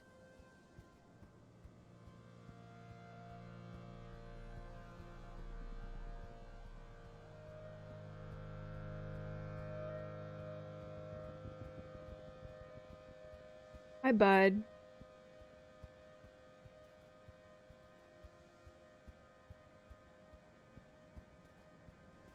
How did you get there? Wait, no, I want to kind of speedrun to the boss event if I can. I'm kind of interested. Oh, hey, bud. You're enjoying a relatively uneventful second son of taking readings for one of Utopia's geological surveys when... your world shifts on an unnatural axis as Sim comes crashing seemingly out of thin air, grappling with a skyfish almost as big as he is. Look out, he calls to you, though it's far too late for that. The ground rushes up to meet you, and it's all you can do to close your eyes and protect your head. To make matters worse, in the ensuing tussle, they completely crush the delicate scanning equipment you just finished setting up. Utopia's gonna be so upset. The heck was that? You yell at Sim, who just shrugs helplessly while he holds the skyfish at bay. It's a whole damn mess. What's he doing bare-knuckle boxing with skyfish, honestly? The skyfish flops around pitifully, then springs back into the sky and flies away, trilling in distress. It didn't even look dangerous, really. Sola? Sim croaks, and you turn your attention to him. Blood is pouring from a wound in his chest where one of the skyfish's spines must have pierced his otherwise perfect skin. It's the kind of thing that will definitely leave a scar or worse. Holding the wound closed, Sim smiles sheepishly. I guess my future sight isn't always 20/20. Holy shit, are you gonna be okay? He waves dismissively with the hand that's not holding his ding-dang chest together. 'Tis but a flesh wound, he says, then smiles. Did I say it right? It's from one of your Earth movies. I quite liked it. He coughs. He and I are similarly difficult to kill completely. He grins. You think it's just a coincidence that I'm always there at exactly the right time to save you? At night when I'm in the When I'm asleep, he corrects himself, I sometimes see visions of things that are going to happen, or at least that could happen. My dreams aren't always true, Sim says, wincing as he applies pressure to the wound. The paths branch and converge. Time is more like a web than a line, I think. He smiles weakly, but always in the center there's you. You're at the center of my web, too. Sim coughs. I'm flattered, Sugarbug. I didn't know you thought of me that way. Really? After all the times I have flirted with you? Oh my god, we maxed out with Sim. Fucking unbelievable. I can't tell you how this future sight works, Sim continues. To be honest, I don't even know, but if you're curious... He's clearly grappling with something and not the sluggishly bleeding wound in his chest. His voice drops. You might look for answers under the light of the wormhole in glow, he confesses. You press him for more, but he begs you simply leave him to handle his injury in peace. My boy. A handful of seed pods clatter to the ground at your feet, and you look up. Sim waves his fingers at you. Hello, he says. Imagine meeting you here. You notice the puncture wound in his chest from the other day is gone. I brought you another flower. Yay. Okay. That wasn't even the boss event, probably, right? The boss event is gonna be like... probably the same place the cave was, I'm assuming. Heat haze. Investigate the heat haze. Jesus fucking Christ. Oh, card becomes 3.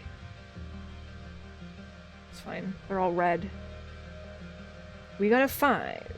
We got a 4. We got a 3. We got a 4. It's fine.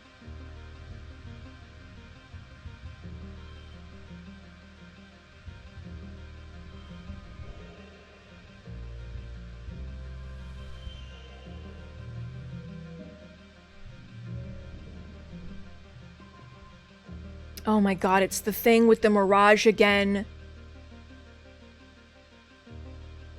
Oh my god, we're doing it again though. You realize what's wrong with the mirage? It's impossible. The plants on the other side of the haze are different, not just wibbly-wobbly from the layers of air. It's you and they're running towards you. This is nuts. The mirage breaks up and fades away before you can do anything but stare. That was really you from before. So that was the me that ran at the mirage. Okay, good. No, I'm sure that that's fine. To see your past self running at you in the mirage. We've all been there, right? Oh, the snake dragons! Wait patiently. Hang around for ages waiting for the thing to pass, feeling yourself getting older by the minute. You hate being stuck in traffic. But it's the creatures! I don't want to. I changed my mind.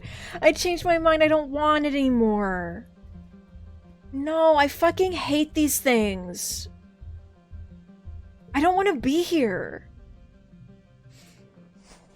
Utopia's given you clearance to poke around the ruins in the secret valley. Stars, this place is neat.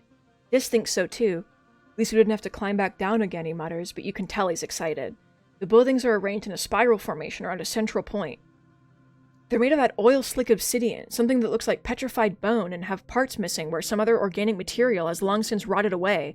It's all overgrown with vines and buried in shifting sands.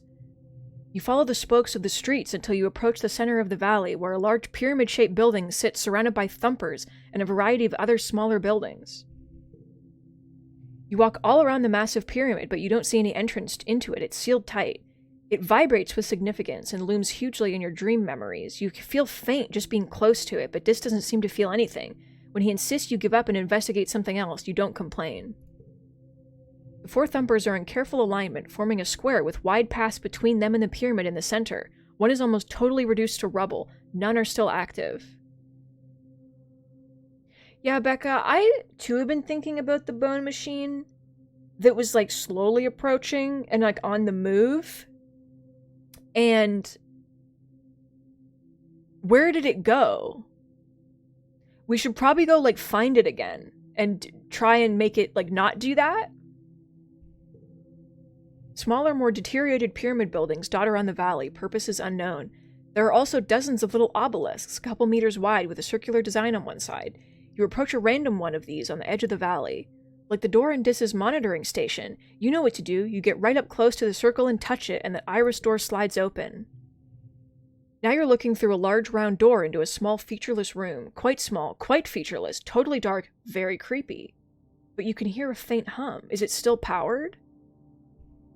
Oh god, hard bravery challenge. 90? Are you fucking joking? Can I equip things while I'm...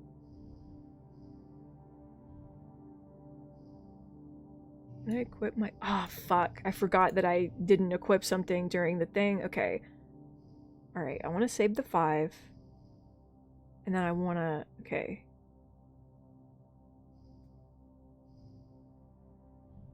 And then keep this to put with that, and then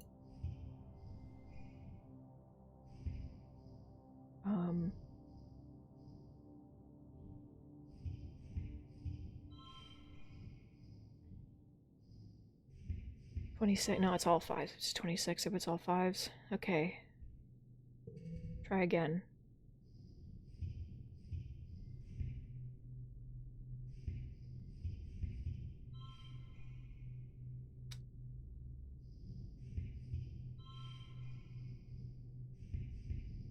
Well, 34 is fine.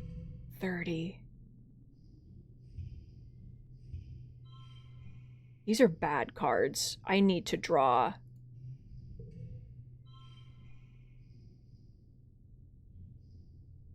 Like, my god.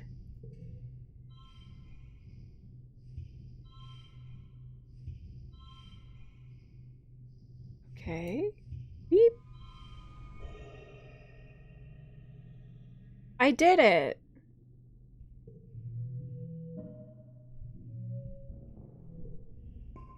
You walk in, Dis close behind, and suddenly the iris closes, the floor lurches, and you're moving down. An elevator!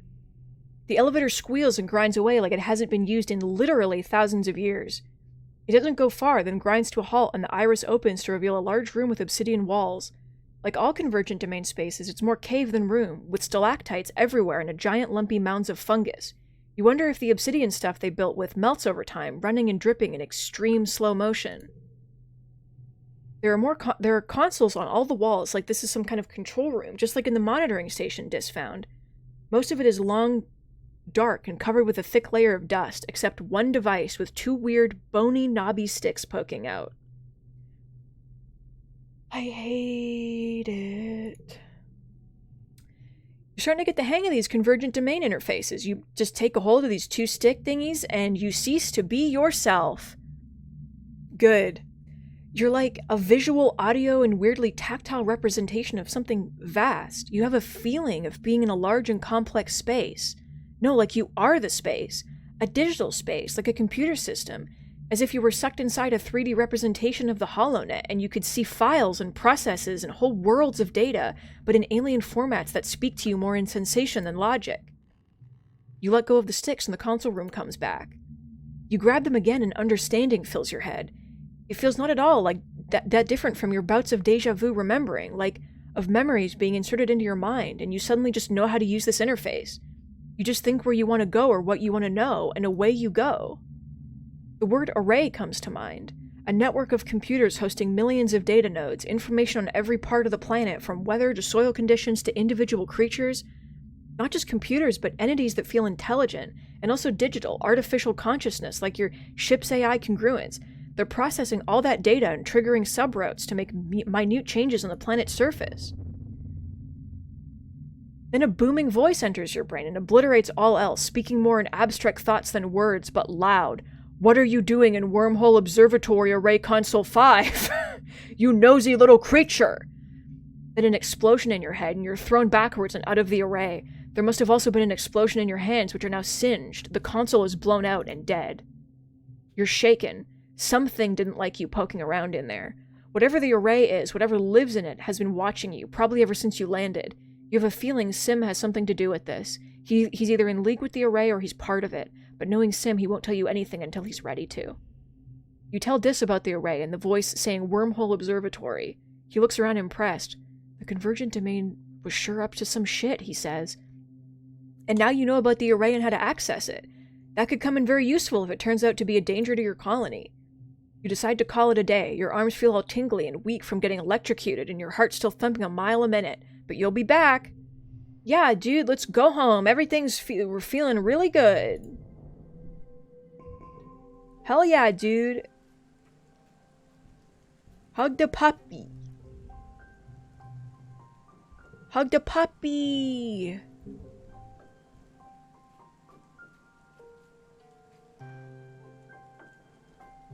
Let's go to the park with my boys.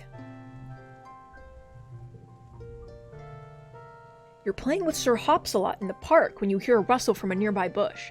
Curious, you look underneath. It's the Hopeye you met before. Sir Hopsalot lets out a happy trill of recognition. The other Hopeye trills as well and explodes out from under the bush to bounce happily around Sir Hopsalot. They chitter excitedly at each other and you hear, something else is making noise! You look under the bush and see, oh stars, 5 baby Hopeyes, pink and hairless, curled up together in the shade. The strange adult Hopeye stops what it's doing and bounds over to you, warning you with a rattling hiss. They had babies! Holy fucking shit, 89. But they had babies. Little men, little creatures.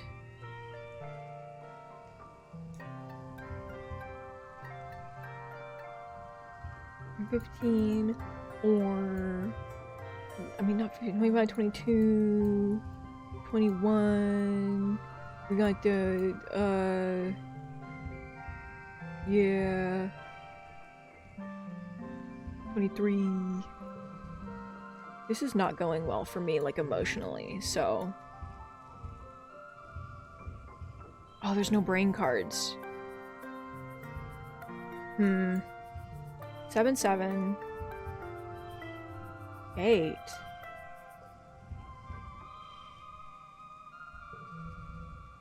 Okay.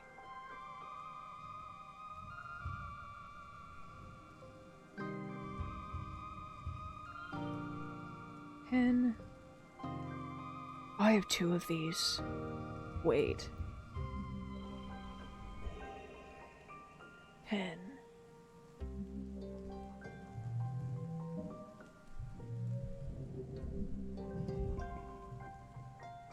Manage to calm down the Hopeye using tricks you've learned from training Sir Hopsalot. They cautiously allow you to pet them, their giant frog eyes blinking out of sync. Yes! You spend some time gazing in awe at the little Hopeye nest. They're so small and helpless. No wonder the Hopeye wanted to protect them. You've been working with Fluffy for months on getting them to follow simple commands.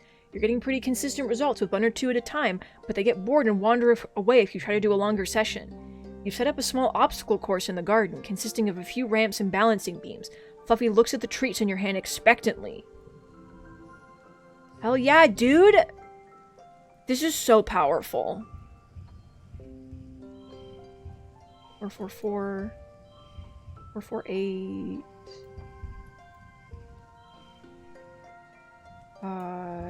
3, 4, 23, 23... 26. I'm doing it. 7. Big.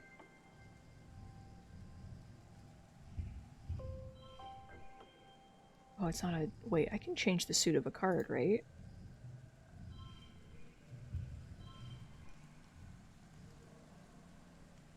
Oh, it changes it to yellow. I don't want that. Okay, never mind.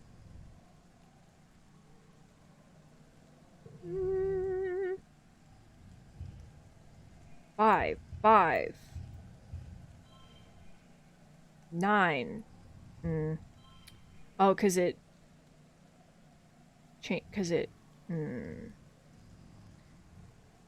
Now that... isn't ideal. Oh, come on! Don't fucking play with me. A stunning show from young Fluffy. Admirable speed and dexterity, they and their trainer Sola are promising new stars in the field of Reiki training. Look at him. Look at him! Fluffy finishes the course and leaps into your arms, chittering happily. You did it! You've trained a Ricky to follow commands! The creature! Let's forget the trauma.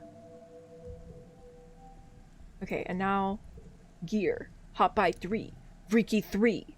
My boys. My boys. I have to have them equipped at all times. They're very powerful.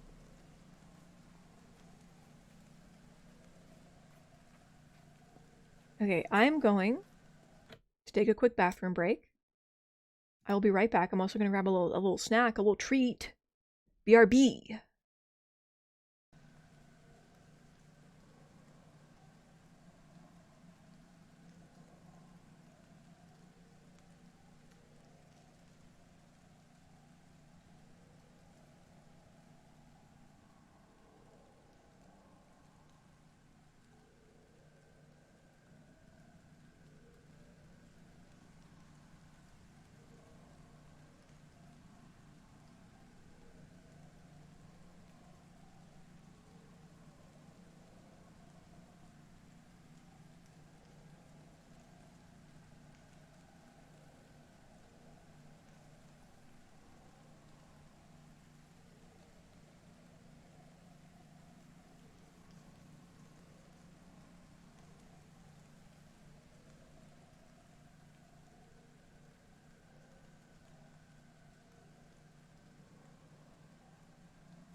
Hello. I love the classic vacant stare of the VTuber. I love that this is just like a theme now on this channel on twitch.tv.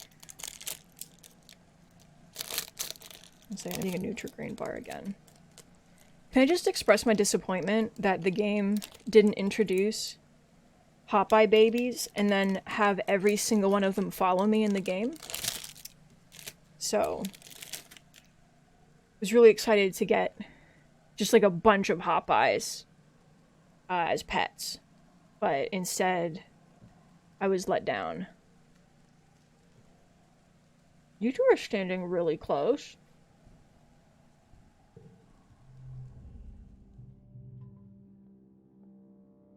You spot Nem talking to Vase. He smiles warmly and claps her on the shoulder, and she goes red, stammering out a goodbye. Hey, Sola. Mm-hmm.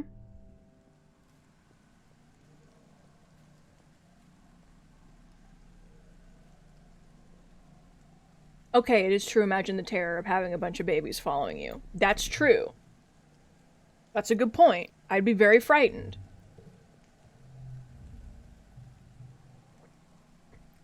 You catch Dis on a ridge overlooking the wilderness, bopping his head along to something playing through his hearspeak. He doesn't notice you walk up. He jumps when you tap him on the shoulder and scrambles to turn off his holopalm. Don't sneak up on me like that, he grumbles, then flops backwards on the grass to look up at you. Man, I was just getting to the good part of the song. What are you listening to?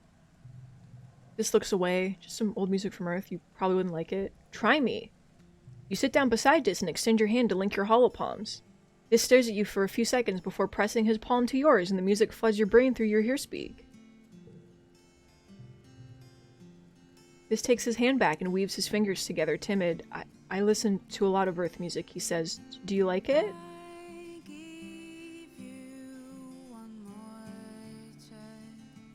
Oh, we're having a little moment.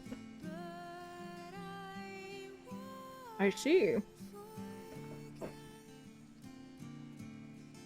I see. Mm-hmm.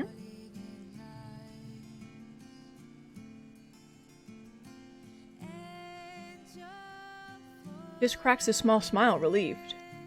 Good, he says. It's my favorite right now. I always listen to the same album on repeat. It's comfort music. I really like her voice. He stares into his lap. Sometimes I feel like the lyrics are about me, he admits. They're just so deep, like my soul really gets this kind of music. It's about loneliness? Yeah? My boy? Don't tell anyone, okay? It makes me feel better thinking that someone knows my pain, even if it's just a dead Earth woman. Sounds deep, man. This nods and closes his eyes. Yeah, he replies. I have a lot of time to think, not like everyone else here. Oh!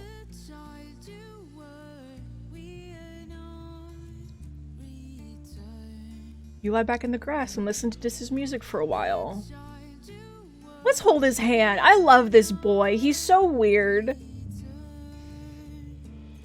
You reach out tentatively and link just your pinky fingers with this, feeling him tense up beside you. He darts you a nervous glance, then looks back up at the sky when he sees you looking back at him. His cheeks go completely red. He doesn't hold your hand, but he doesn't move his away either. Oh, bud. It's... oh.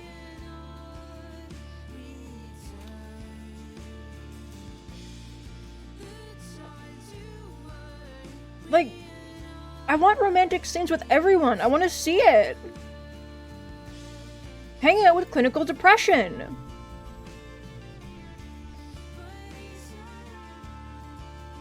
New boss event spawned.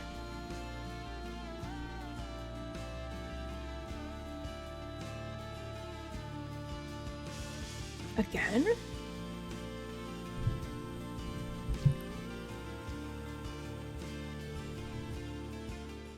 Oh, I was like, I really wanted the song to keep playing while we were in the bridge. Considering it kept playing when we, like, left the scene, I was like, is this just gonna be the background music now? Because that's cool. But no.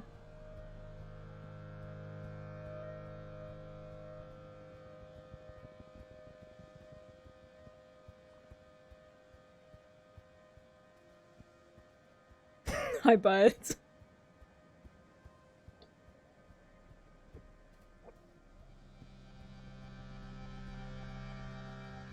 Hi, bud.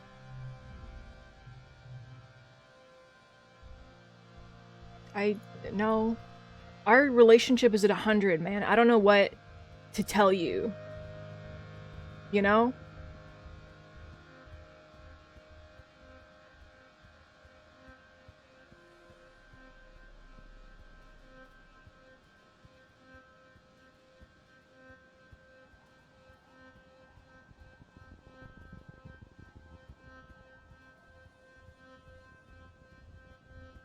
Straight for the boss event, every time. God fucking damn it. You and Dis are exploring the ruined wormhole observatory again. It feels so familiar. You've dreamed about this place many times. It's like you're just remembering it all now. This time the dream memories grip you. You wander as if sleepwalking down familiar paths.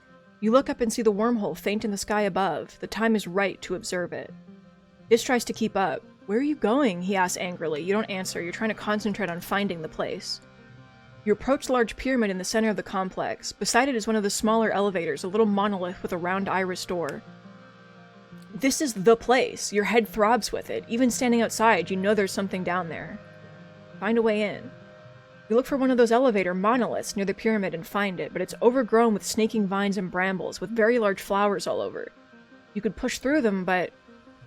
This stops you and shows you a Geiger counter reading on his holopalm. These flowers seem to be radioactive. Your suit won't protect you for long. But I figured out how to neutralize it. Pass on by, no problem. Good thing you studied this plant earlier and know its wily ways. Tickle it just so and the radioactive flowers close, its parts to let you through. You enter the elevator, thankfully still working, and descend beneath the ground. It opens to a kind of antechamber room with an exit at the other end, leading to the heart of the pyramid. There are glyphs carved into crystal panels on the walls, symbols that resemble the wormhole. You start across the room. The further you go, the more your head swims. You have to pause. You think you might faint. You shake your head trying to clear it. Wait, maybe this is a bad idea. No, it fucking isn't. We're going. The fog slowly clears from your eyes. Your head still hurts, but you can think again. Dis looks concerned, even going so far as to reach out to steady you. Are you okay? Try to explain it to Dis. It's hard to put into words. You just say, my head hurts. Obviously, he says. But no, it's more than that. You're seeing things. It's kind of like the array, and kind of like a dream, but you feel that something super important is up ahead and you need to see it. Maybe we'd better leave, Dis says nervously. You don't look so good. No. No!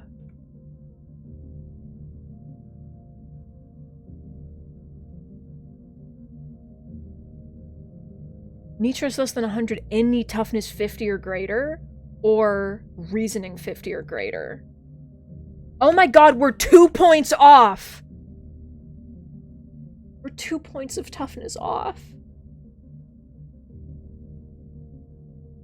I'm so mad. Past the antechamber is a long hallway sloping down. Things around you are starting to look kind of weird, like two slightly different realities overlapping. Dis's face is starting to phase in and out of existence. You're hit with a strong wave of dizziness and nausea. Things seem to move in slow motion, but also far too fast. You lean over and black out. You slip unconscious. When you wake up, you're back to the collection site. Dis must have dragged you out and called for help. Your headache's gone. A medical scan shows nothing wrong with you, but you feel completely weak and drained. Should I try again, though? I just need to get tough. Oh? Avoid blocking events? That's so powerful. Okay. Can I try again, though? Can I just be a little tough, please? What gets my toughness up? Sports ball? I'll play sport ball then. Security Chief Rhett interrupts your afternoon training to address the group. Nam perks up. This seems important. Since the original colony was destroyed, Rhett begins, we have needed every skilled security officer we can find to defend our home. And now with Governor Lum's blessing, age is no longer a requirement. We're looking for young recruits to join the ranks of the defense squads. Oh my god, no! This is a serious job. He punches his hand for emphasis. You'll be soldiers, not little kids learning self-defense or peering down from the safety of the walls. You will be in danger. You need to be brave and know your way around a weapon. Step forward if you think you have what it takes to defend our colony. No. Good, he says to those who step forward, including Nem. For the rest of you, if you change your mind and want to join the real soldiers, you know where my office is. I'm just here to get my toughness up, bud, so that I can not black out. Okay, I don't care about being a child soldier, you fucking psychopath.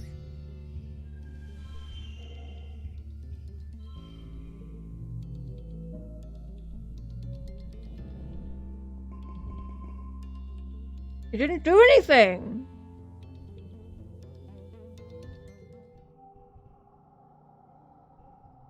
It said it would do it! It said +1 toughness and it didn't do it for me! You absolute motherfucker.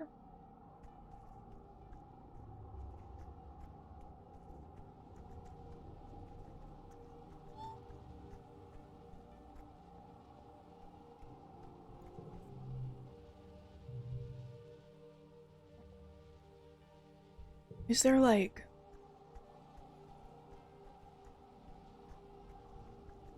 Is there like another way to be tough? Does shoveling dirt make me tough? Perhaps?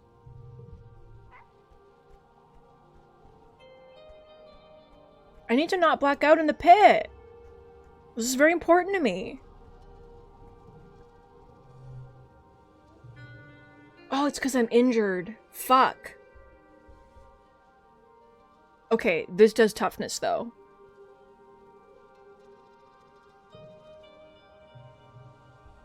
For the love of God.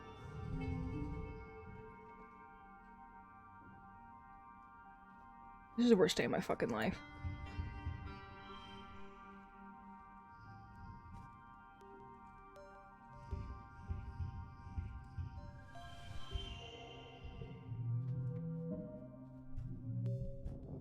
Thank you. My god.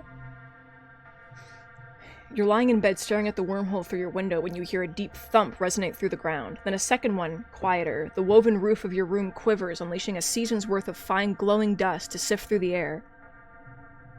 Through your open window, you hear voices sounding the alarm. The annual offense is here, and leading the charge are two massive faceless. We're not... Oh, God! Every time I'm like, we're not gonna fight anymore. But, like, last time the faceless came, Con died. Kombucha.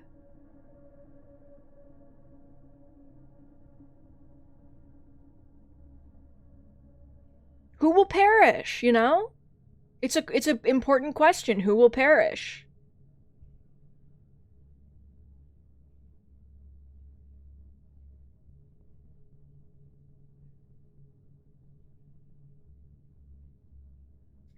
I know there isn't a way to save Calm, because Anemone needs to, like... I'm just thinking from a character perspective. You know?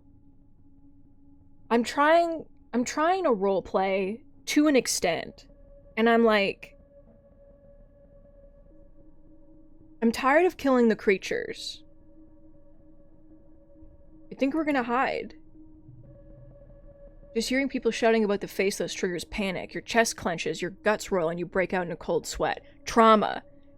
You're no use to anyone like this. Best to stay inside. You pull the covers up over your head and try to calm down. Every so often, you hear more of those deep whoomp noises and the zzz of blast rifles. They get louder, so close you can differentiate the massive footfalls of the creatures and what must be the heliopause's explosives. The walls shake with the shockwaves of the explosions. Then you hear a loud explosion, the loudest you've ever heard. Your entire room shakes, the floors and walls vibrating through the massive shockwave that rips through your quarters. Then nothing. Silence. A few minutes later, your holopalm chimes an all-clear message. You creep out to your balcony to survey the damage. People filter out of their hiding places, shielding their faces from the heat coming off the bonfire in the middle of the square. On the horizon, the first watery rays of quiet sunrise are struggling to make a dent in the hot orange glare. The colony's fire suppression system is turned on the square, revealing the charred corpses of the two faceless. Utopia walks by with a reclamation team, hauling an industrial plascutter on a hoverlift. Did he use the mining explosives? Utopia says in awe. Mighty bold of him. Those things will blow a hole in a mountain, or creature, I suppose. She sighs. Wish he could have saved him from mining. That must have been the last of him. We sure can't make more. Then she and her crew are out of earshot as they pick their way down the blast crater to carve up the faceless for recycling. Fortunately, the colony was well defended. You and the other colonists have been fortifying the defenses, putting security above all else. Tonight's defense was still a resounding, if messy, success. But if Utopia's right, you don't have any more of those explosives now. You can't just nanoprint unstable molecules like that. What are you going to do during the next attack? Die. Oh my god, did we get older? Oh my god. Oh my god. Oh my god, we're bigger. Everyone's bigger. Shut the fuck up. Sound the alarm. Sound the alarm. It's fucking boy time. Look at this man. Look at this man in his arms. Look at that. Look at it.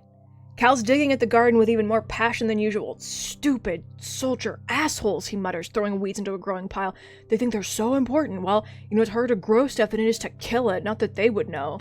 He sighs and lets himself fall back into the dirt. There's only a war on nature because we keep pissing it off, he says, gesturing to the pile of green weeds. We're an invasive species, literally. We just gotta figure that our niche in the ecosystem, man. Yeah, dude. Everybody's gonna get a kiss from me. Oh my god, Mars. Jesus Christ. So I guess we're really at war now, because I just tried to use my kudos to print a new hairband, and they told me I can't, because I have enough hairbands already, and they have to save the nanoprinter for things that are important. Mars crosses her arms and stomps her foot. Hello, have you seen my hair? Accessories are important, okay? Yeah. Mars, why is it that everyone else has character progression and you don't? Oh my god, he's a whore. Over the years, a lot of people have started wearing a lot less clothing than you remember from when you were growing up on the climate-controlled stratospheric. Definitely a lot less than the holofits you brought from Earth. Rex, though, Rex has really acclimated to Vertumna's hot, sultry weather. Awoo! Oh my god, he's a fucking whore! Rex throws his head back and laughs so loud it echoes through the courtyard. Awoo! He howls. You both giggled and lock eyes for a few seconds that feel like literal months. Eventually, Rex fixes you with a fangy smile and scratches the back of his head. It does nice things to his whole chest-shoulder-biceps situation. So, you like what you see, huh? He leans in like sharing a secret. Me too, he whispers, then winks at you. He's a whore. I couldn't have asked for anything more than this. I could not have asked for anything better than this. Nomi looks the same. It's fine. Hi. Oh my god, your eyes. Tang. Oh good, Tang says, barely looking up from her microscope. Another thick-skulled cretin coming to interrupt my work. What do you want? We were friends like last month, Tang. What's your damage? We're still friends.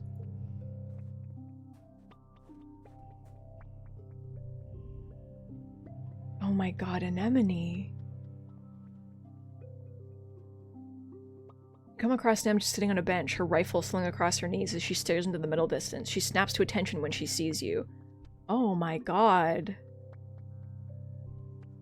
Oh, bud.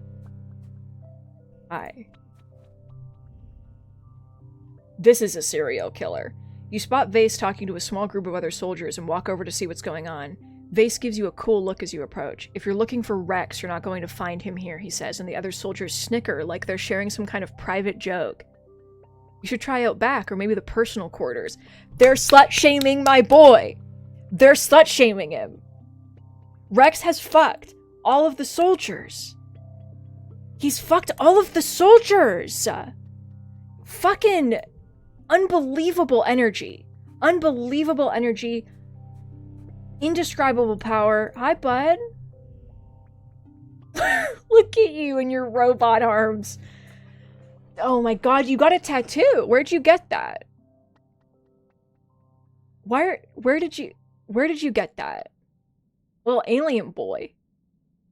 This is kneeling with his hand flat on the ground. Sometimes I swear I can hear the planet talking, he says.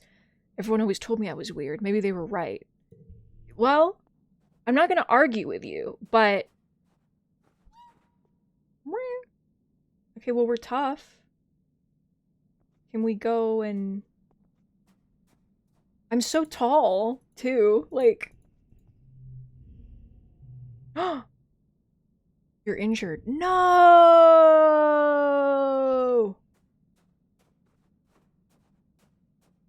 Who can I hang out with? In all the resting area. Not you. I don't care about you, ma'am. No, I'll go... Because I can hang out in the park.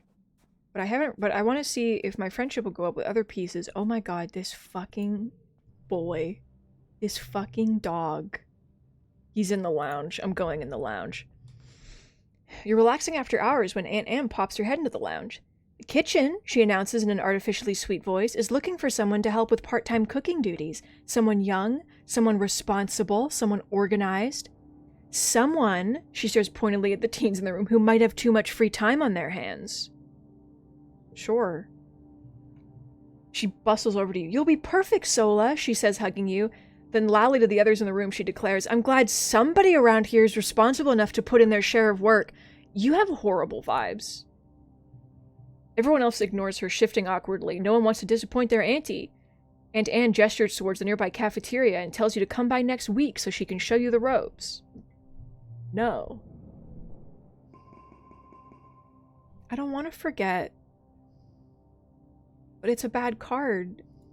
We're forgetting our childhood, but... Oh my god, it's your 17th birthday! It's not just your birthday. Quiet's a time of new growth, a celebration of life and hope, not just for this year, but for humanity's presence on Vertumna for years to come. You and your friends are the symbol of that hope. Quite literally, you are the future of humanity. As you're all beginning to take your places as adults in the colony, the council has decided to throw a party in your honor, the Vertumnan Youth Ball. Mars is organizing it, of course. You get an embossed invitation on real paper slipped under your door. I guess I could go.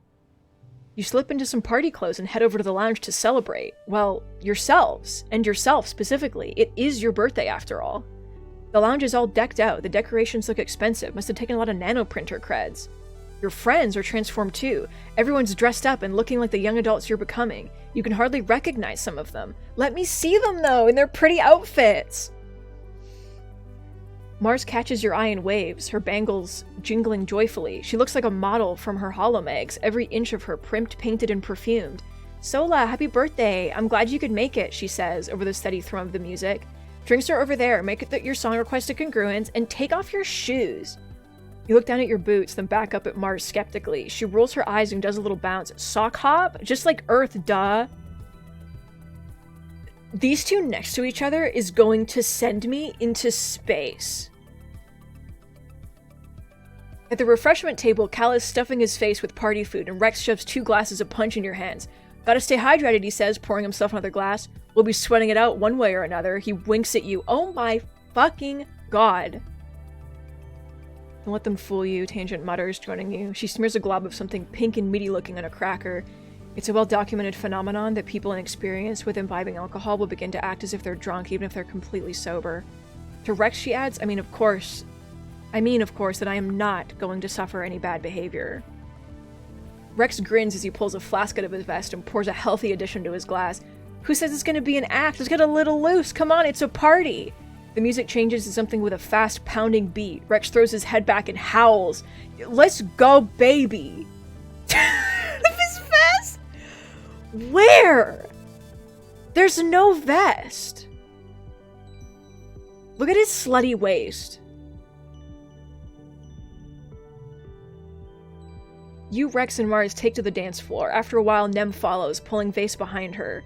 You all dance until it feels like your heart's going to burst, from excitement, from exertion, and from the sheer joy of throwing yourself around the room with your friends. Nomi, who's playing DJ with Congruence, spins up something a lot slower, more romantic. Grab a partner and pull them in close, they announce dreamily, or whatever distance you both feel comfortable with. Everyone giggles awkwardly and shuffles around, feeling the intangible friction of teenage politics. Who dances with whom? Who makes the first move? 3 options. Talk to Cal, find Dis, or think about Sim. This is so sad. I want to kiss every boy. I want to kiss every single boy in the world. All of them. Every boy needs a kiss.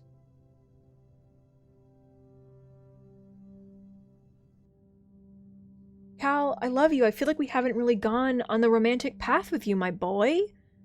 I was so excited, and now it's just like, I don't know, what are we? Right? Like, what are we, you know? I just want to know. I want to understand. I don't have a relationship with anyone. My relationship is a question mark with everybody. I'm gonna think about Sim. You excuse yourself from the party and head out to the porch for some fresh air. You know it's impossible, but wouldn't it be nice if... Wait. You see a dark shape slip out of the forest, then a flash of Sim's pale skin as he raises his hand to you and beckons you beyond the walls. You check to see if anyone's watching, then slip down from the porch and out the gates. Sim meets you just under the shadow of the walls. He tilts his head, listening to the music wafting down from the lounge above. What's going on? You explain the significance of the dance, everyone's coming of age, a time of hope for the colony, and how it just so happens to be your birthday. His eyes light up.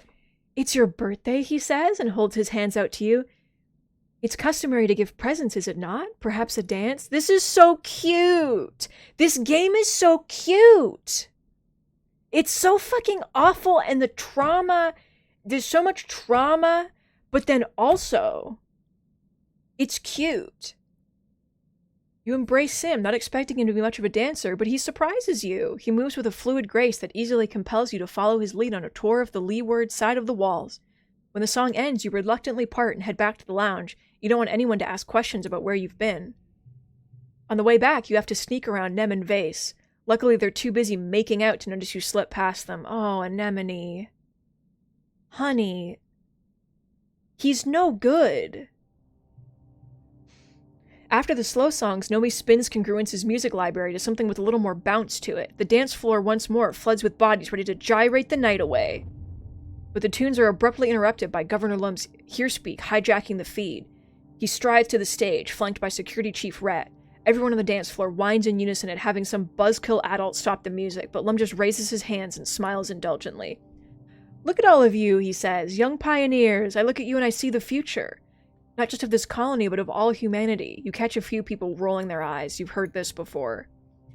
I keep expecting these adults to be like, "Get ready to have kids. You better be fucking, because you're the future." Like, that's basically what they're saying.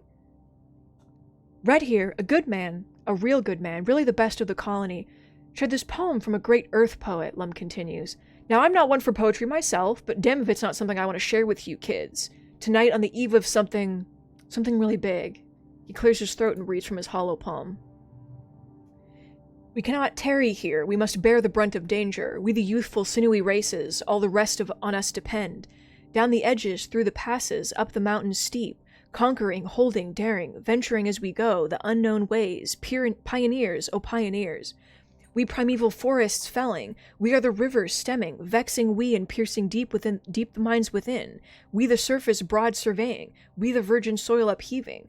Pioneers, O pioneers." Boring. Rhett looks a little pained, but Lum continues. "What do you think that poem means, kids?" he asks. "Does it mean we should sit here in our colony, politely waiting for this planet to make a space for us?" He clenches his fists evocatively in the air. "No," he exclaims. "It means we need to get out there. We need to grab Vertumna by the balls and make it respect us." Fascism. He points to you specifically. "I need you, the next generation, to lead the charge. This is your planet, and you're old enough now to defend it. I'm asking all eligible fighters to join squads, massing at expeditions, to get out there and attack those monsters where they live. We're taking the fights to them. No more hiding behind our walls." To your left, Vase and Nem lead the cheering that erupts. Lum and Rhett leave and the music spins back up again, but only a few diehard partygoers still want to dance. Everyone else has broken into small groups to discuss the announcement. "I am angry." "This is bullshit," Cal exclaims, causing a few heads to turn. "They're not even going to try to figure out why the animals are attacking us. They're just going to kill, kill, kill." He waves his arms over his head. "Aren't we supposed to be better than that?" Dis clearly agrees, though, much more quietly. "They don't even know what's out there," he mutters. "They have no idea what they're up against." Why does Dis look like a robot? The party fizzles out as everyone drifts away from the lounge. You return to find your parents have stayed up to make sure you got home safe. They've never done that before. You've always been told the colony was safe. Now you see their grim expressions and you know that time is over. Good. So excited. Can I still give you a hug? Rex reaches above his head and stretches, showing off his lean body and its remarkable lack of clothing. Yeah. Hugs incoming! Oh, it's the same thing. That's so cute. I mean... I need to be ready to get him another present. Because, you know, at any moment. What's in this supply? Just weapons and cake.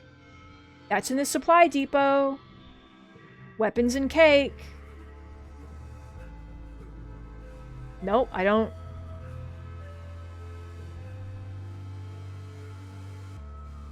Mars, how have you, like, survived this long? Being, like, bored out of your mind and, like, not caring about anything? You're looking around for Cal when you overhear him just around the other side of the geoponics dome. "For the last time, leave me alone!" Doesn't sound good.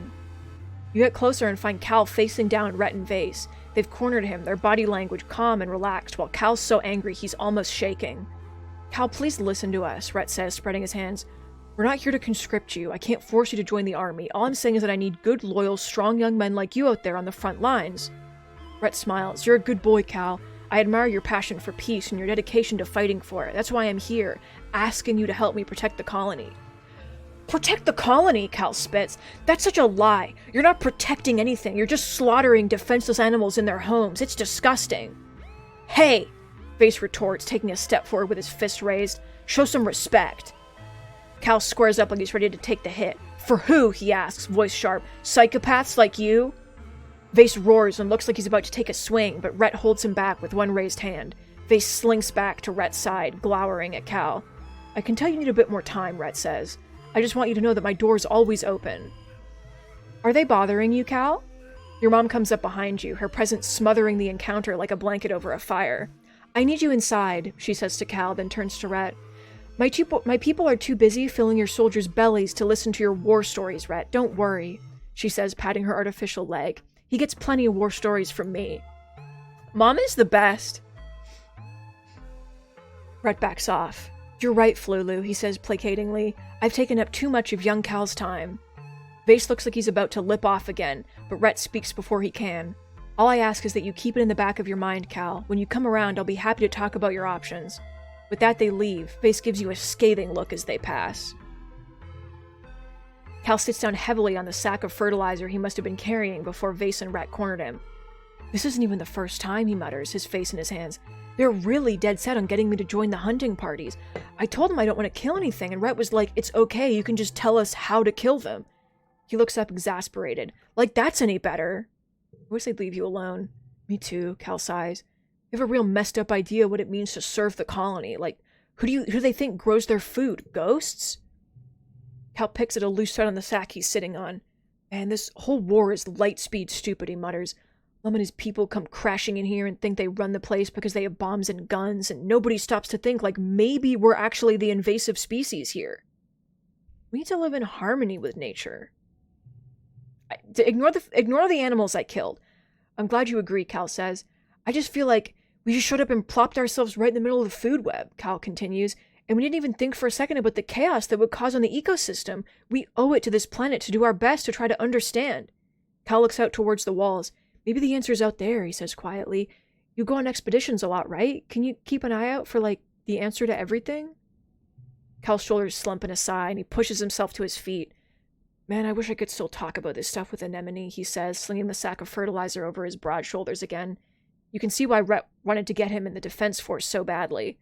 Big man. I miss her, Cal admits. I miss that we used to be so close when we were kids. He shakes his head, but she's gone all human supremacist now, and I just can't stomach that, you know? Yeah, I know. Oh boy.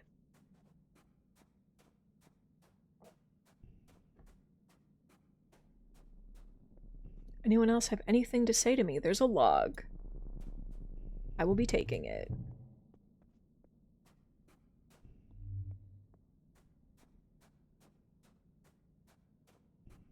Hi, bud.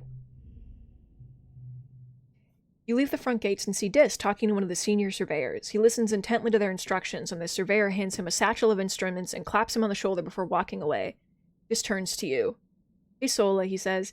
He hugs the satchel on his shoulder and gives you a shy smile. It's still kind of weird to be allowed to be outside the walls. Remember when we used to sneak out? Dis's eyes crinkle at the corners. It was so easy to avoid Chief Surveyor Tonin, he says wistfully. He ducks his head. Too bad he's dead. He was really nice to me. It's the weirdest thing you've seen. Dis looks up at the sky with a thoughtful look. There's this big rock in the western ridges that's almost totally flat on top. When I get near it, it makes me feel happy. He smiles. It's so strange, and it's really hard to leave. The first time I went there, I laid on top of it for so long that I almost missed the transport back. I know it's my job, but I haven't told anyone about it yet, he says. I don't know how to explain it, but it's almost like it wants to be kept a secret. Sounds kind of romantic. An isolated place that makes you feel good? Horny. This blinks at you like the thought truly hadn't crossed his mind. He frowns. I guess, he says, as if the words taste bad in his mouth. This looks pretty busy, so you say goodbye and let him go back to his work. You'll have to let him keep some of his secrets, for now. Dis, why do you simultaneously want to kiss us, but then also won't kiss us? You know?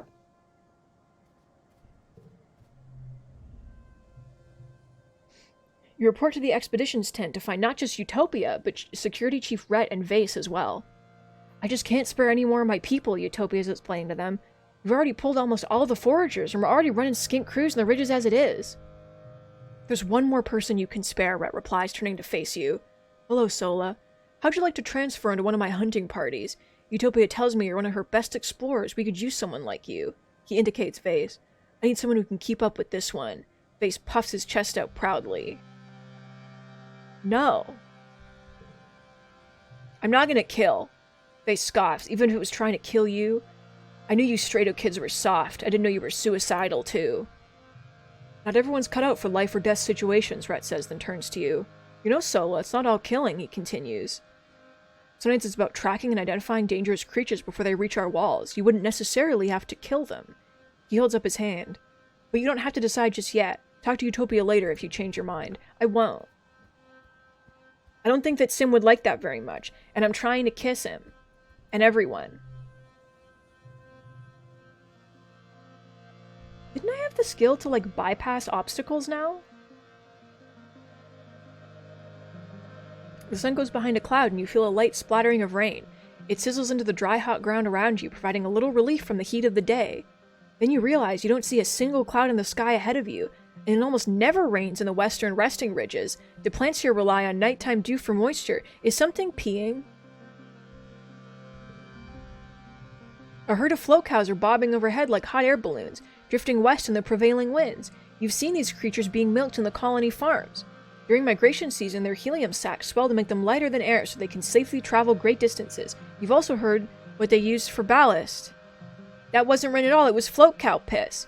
You try to dodge another shower, but it splatters down on you, soaking your head and shoulders. Gross! At least the heat makes it evaporate quickly. Horrid.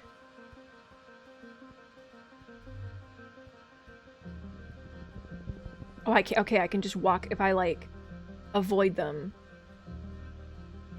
I can just, like, okay. It doesn't block me completely anymore. I want to go see Sim. And see if I can get in the cave again.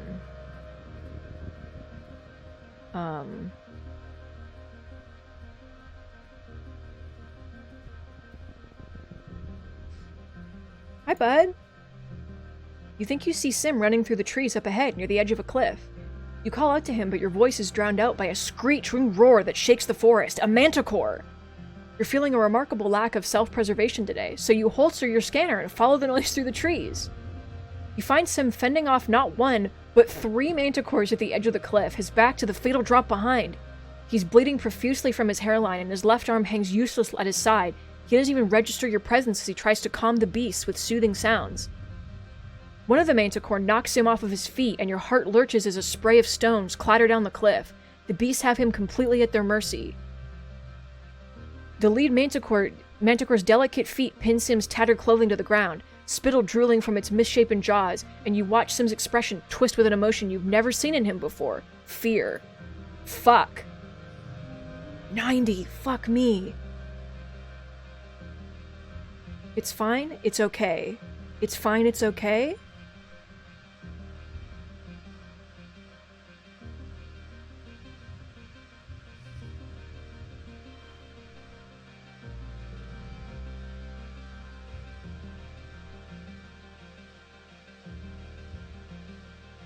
So you'll become a 3.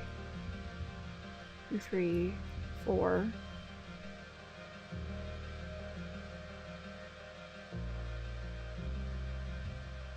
Yeah, okay. Oops. No, do that. 38, okay.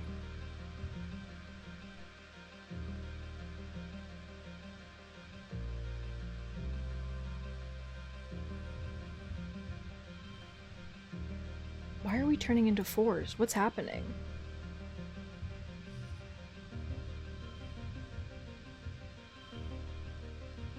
Oh my god, I'm 1 off.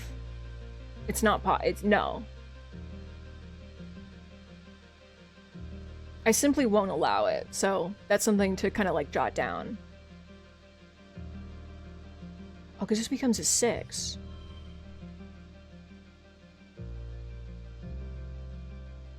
Okay, I need to draw another card. Okay. No. Not like that, though.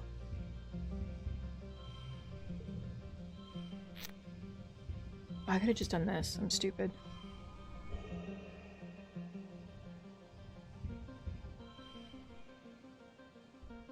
Win! Somehow using all of your strength and then more, you defeat the lead manticore. The two smaller ones scatter, hissing their displeasure and biting at each other. With the death of their alpha, negotiating their new pack dynamic should distract them for a while. Are you okay?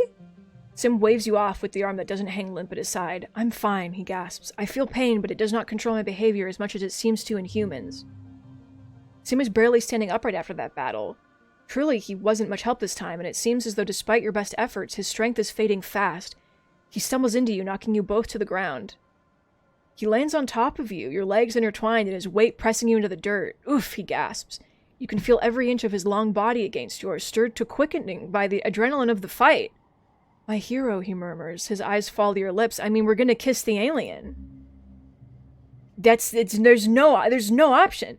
You close the distance, pressing your lips to Sim's. He makes a sound of surprise that quickly turns to delight, and then surprise again when you hook your leg over his and gently roll on top of him, taking control of the kiss. Oh my god.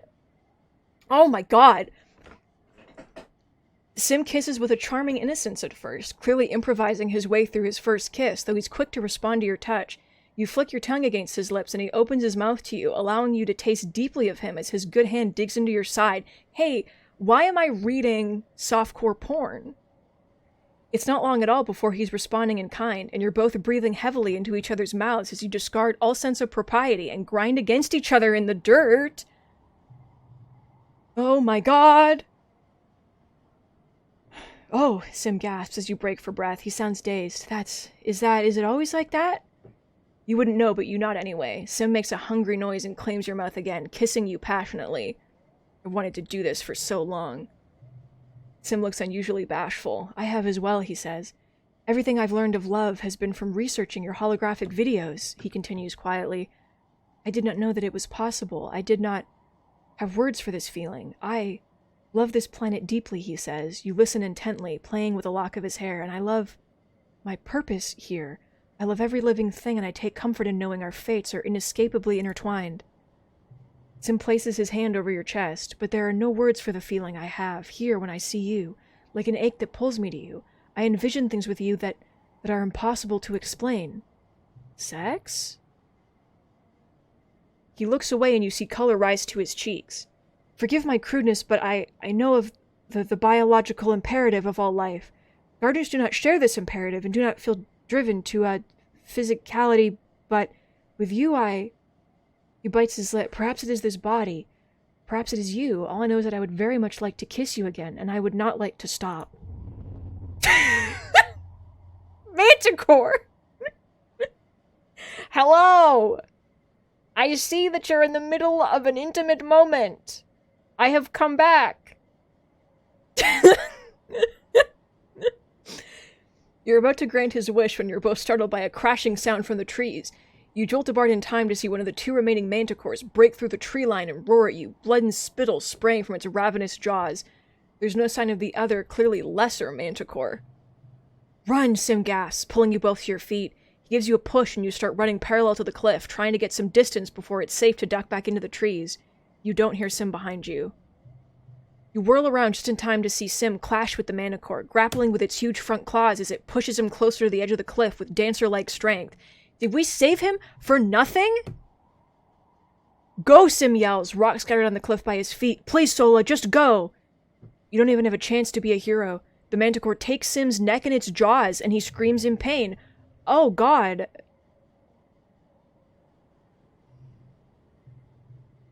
Sim locks eyes with you once more as time slows to a crawl, then speeds up as he grabs hold of the manticore and launches himself backwards off of the cliff. They're gone before you can scream. You rush to the edge, too late to catch even his trailing, tattered coat. It's a long way down, and the wind buffets your face viciously.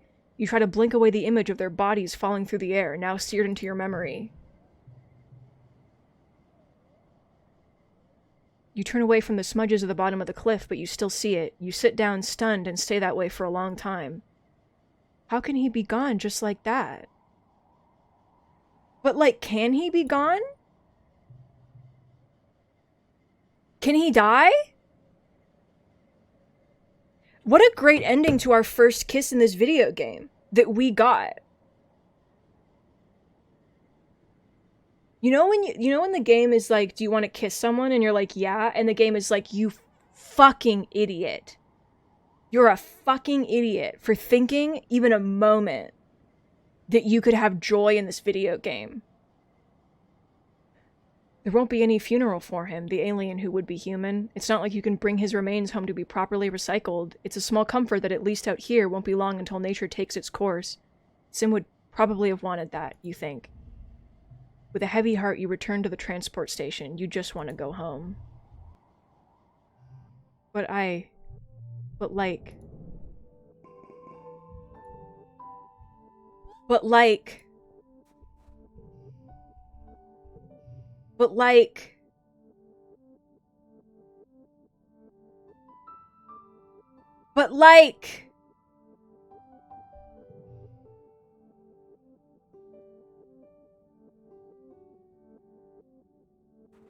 But I didn't want him to die.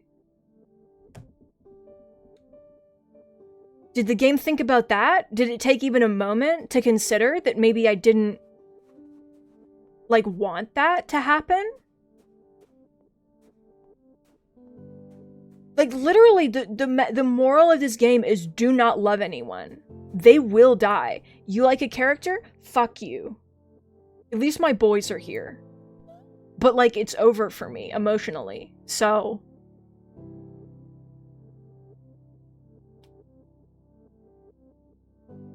Can I talk to Dis about it? Like... Dis knew Sim too. Do you... Sim is what? Dis doesn't believe when you tell him. But I just saw him. You're lying. He can't be dead. He refuses to listen and just keeps repeating that you must be wrong. But... I mean, but he...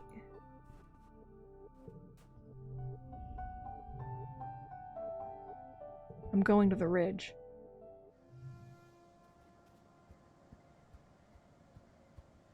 I refuse to let this happen to me.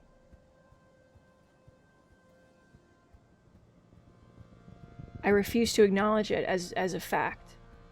I won't allow it. He's not human. He turns into a tree. He's fine. He's totally fine. And I'm gonna go up to him. It's been like a month. He's gonna be like, hey, it's fancy seeing you here. And then we're gonna make out again, right? What if his body is just here? That would be fucked up. He's not here. Well, there is a boss event, so I guess I'll do that before we end the stream today. I still have to go into the pit. So...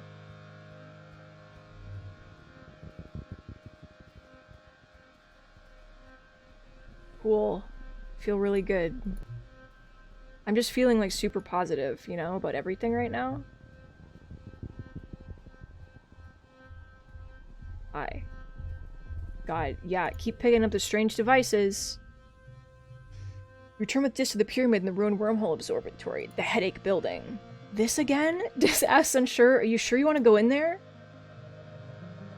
You approach the large pyramid in the center of the complex. Beside it is one of the... Okay. Zola, is this building hurting you? We're fine. We're going in. We did that. We neutralized the radiation. We go inside the cave, and there's glyphs on the walls, and then we keep going. And then we keep going. And then we tough it out. You keep going. At the bottom of the hallway are more crystal panels on the walls, many facets broken. Or are they whole? The walls have crumbled and roots creep over everything, but also they don't? Every time you blink, the room seems to flip and swim between the two realities. At the same time, you feel absolutely compelled to continue. What is with this place? This is both here and not there. The part of him which exists looks concerned. This is like the... What's the thing? What's the I give you a hamburger thing? The part of him which exists looks concerned. We need to leave now, he says. This place is hurting you. There's a round iris door at the end of the hall. Are you sure you want to go further? Yeah, I do. You pass through the doorway into a large square chamber with a sloping ceiling. Your sense of this place, of the vibrations, is telling you this must be directly under the big pyramid on the surface. The floor and even the air here thrum with vibrating energy. Ugh, even I can feel it now too, Dis mutters behind you, rubbing his head. The room is empty except for a raised platform in the middle, which looks enticingly like a bed. Which is convenient because you are definitely going to faint this time. You collapse onto the platform and are overcome by a spectacular migraine headache. It feels like your head's going to explode. Please let me endure the pain. Please let me endure the pain.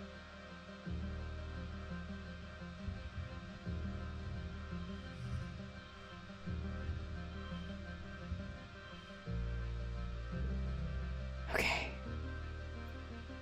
Wow, look at all these cards that we have of Sim. Is it, do we feel good, everybody? Oh, it became an 8. I was like, what happened? Oh, cards with gems. Okay, so that is 29. That's 21. No, that was a good... 27, yeah.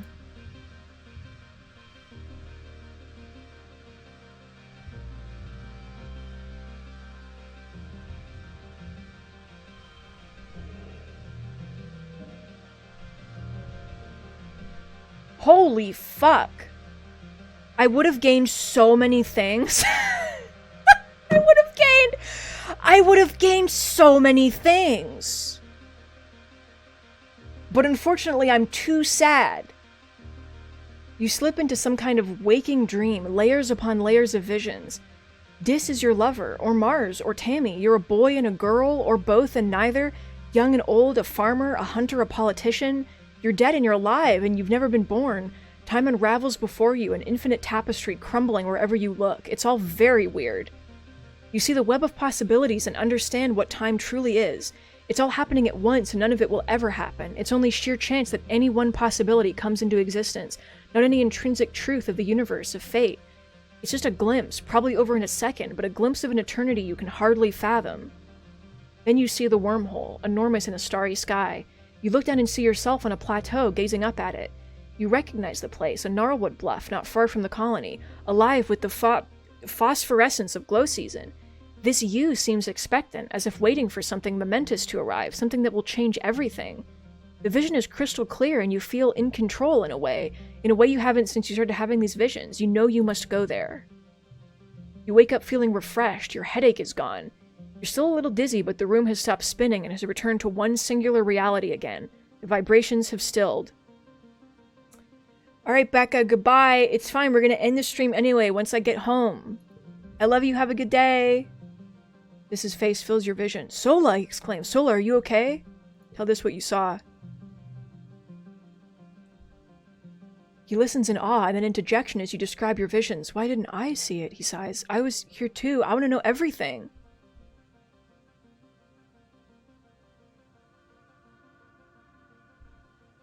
Flirt, but like, I want to do this. Tell him about your dreams. You tell this about how not only do you see all these visions, but that you believe they're real. You've lived them, or some of them anyway. They're as real as the life you're living now. He listens intently, then nods. I believe you, he says simply. You look at him in shock, but he just reaches out and puts his hand over yours. I know what it's like when people don't. I'm not going to do that to you. You don't know what any of this means yet, but you're one step closer to figuring it out. You feel like you just had some kind of mega prophecy, but it was too much all at once and too hard to understand. Could the Convergent Domain handle this kind of information? Could they remember past lives like you? Is that what this room is? This observatory? Is that what it was meant for? Explore glow! Holy fucking shit! The only thing you remember clearly from the visions is the image of yourself during glow season, standing at the top of that gnarlwood bluff just outside the colony, waiting for something. Go home.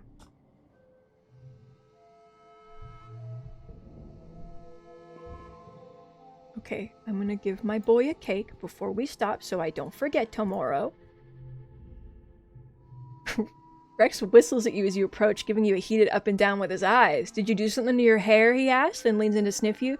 New body spray? No, is that a new shirt? Whatever you're doing, it's working for you. He makes a claw with one hand and growls sexily at you, then cracks up. What a boy. You remembered my birthday! I did! I love you, my boy! You're so cute! I'm gonna hug you. How's our friendship? I just had my first kiss with a boy that died instantly, so... Yay! Yay!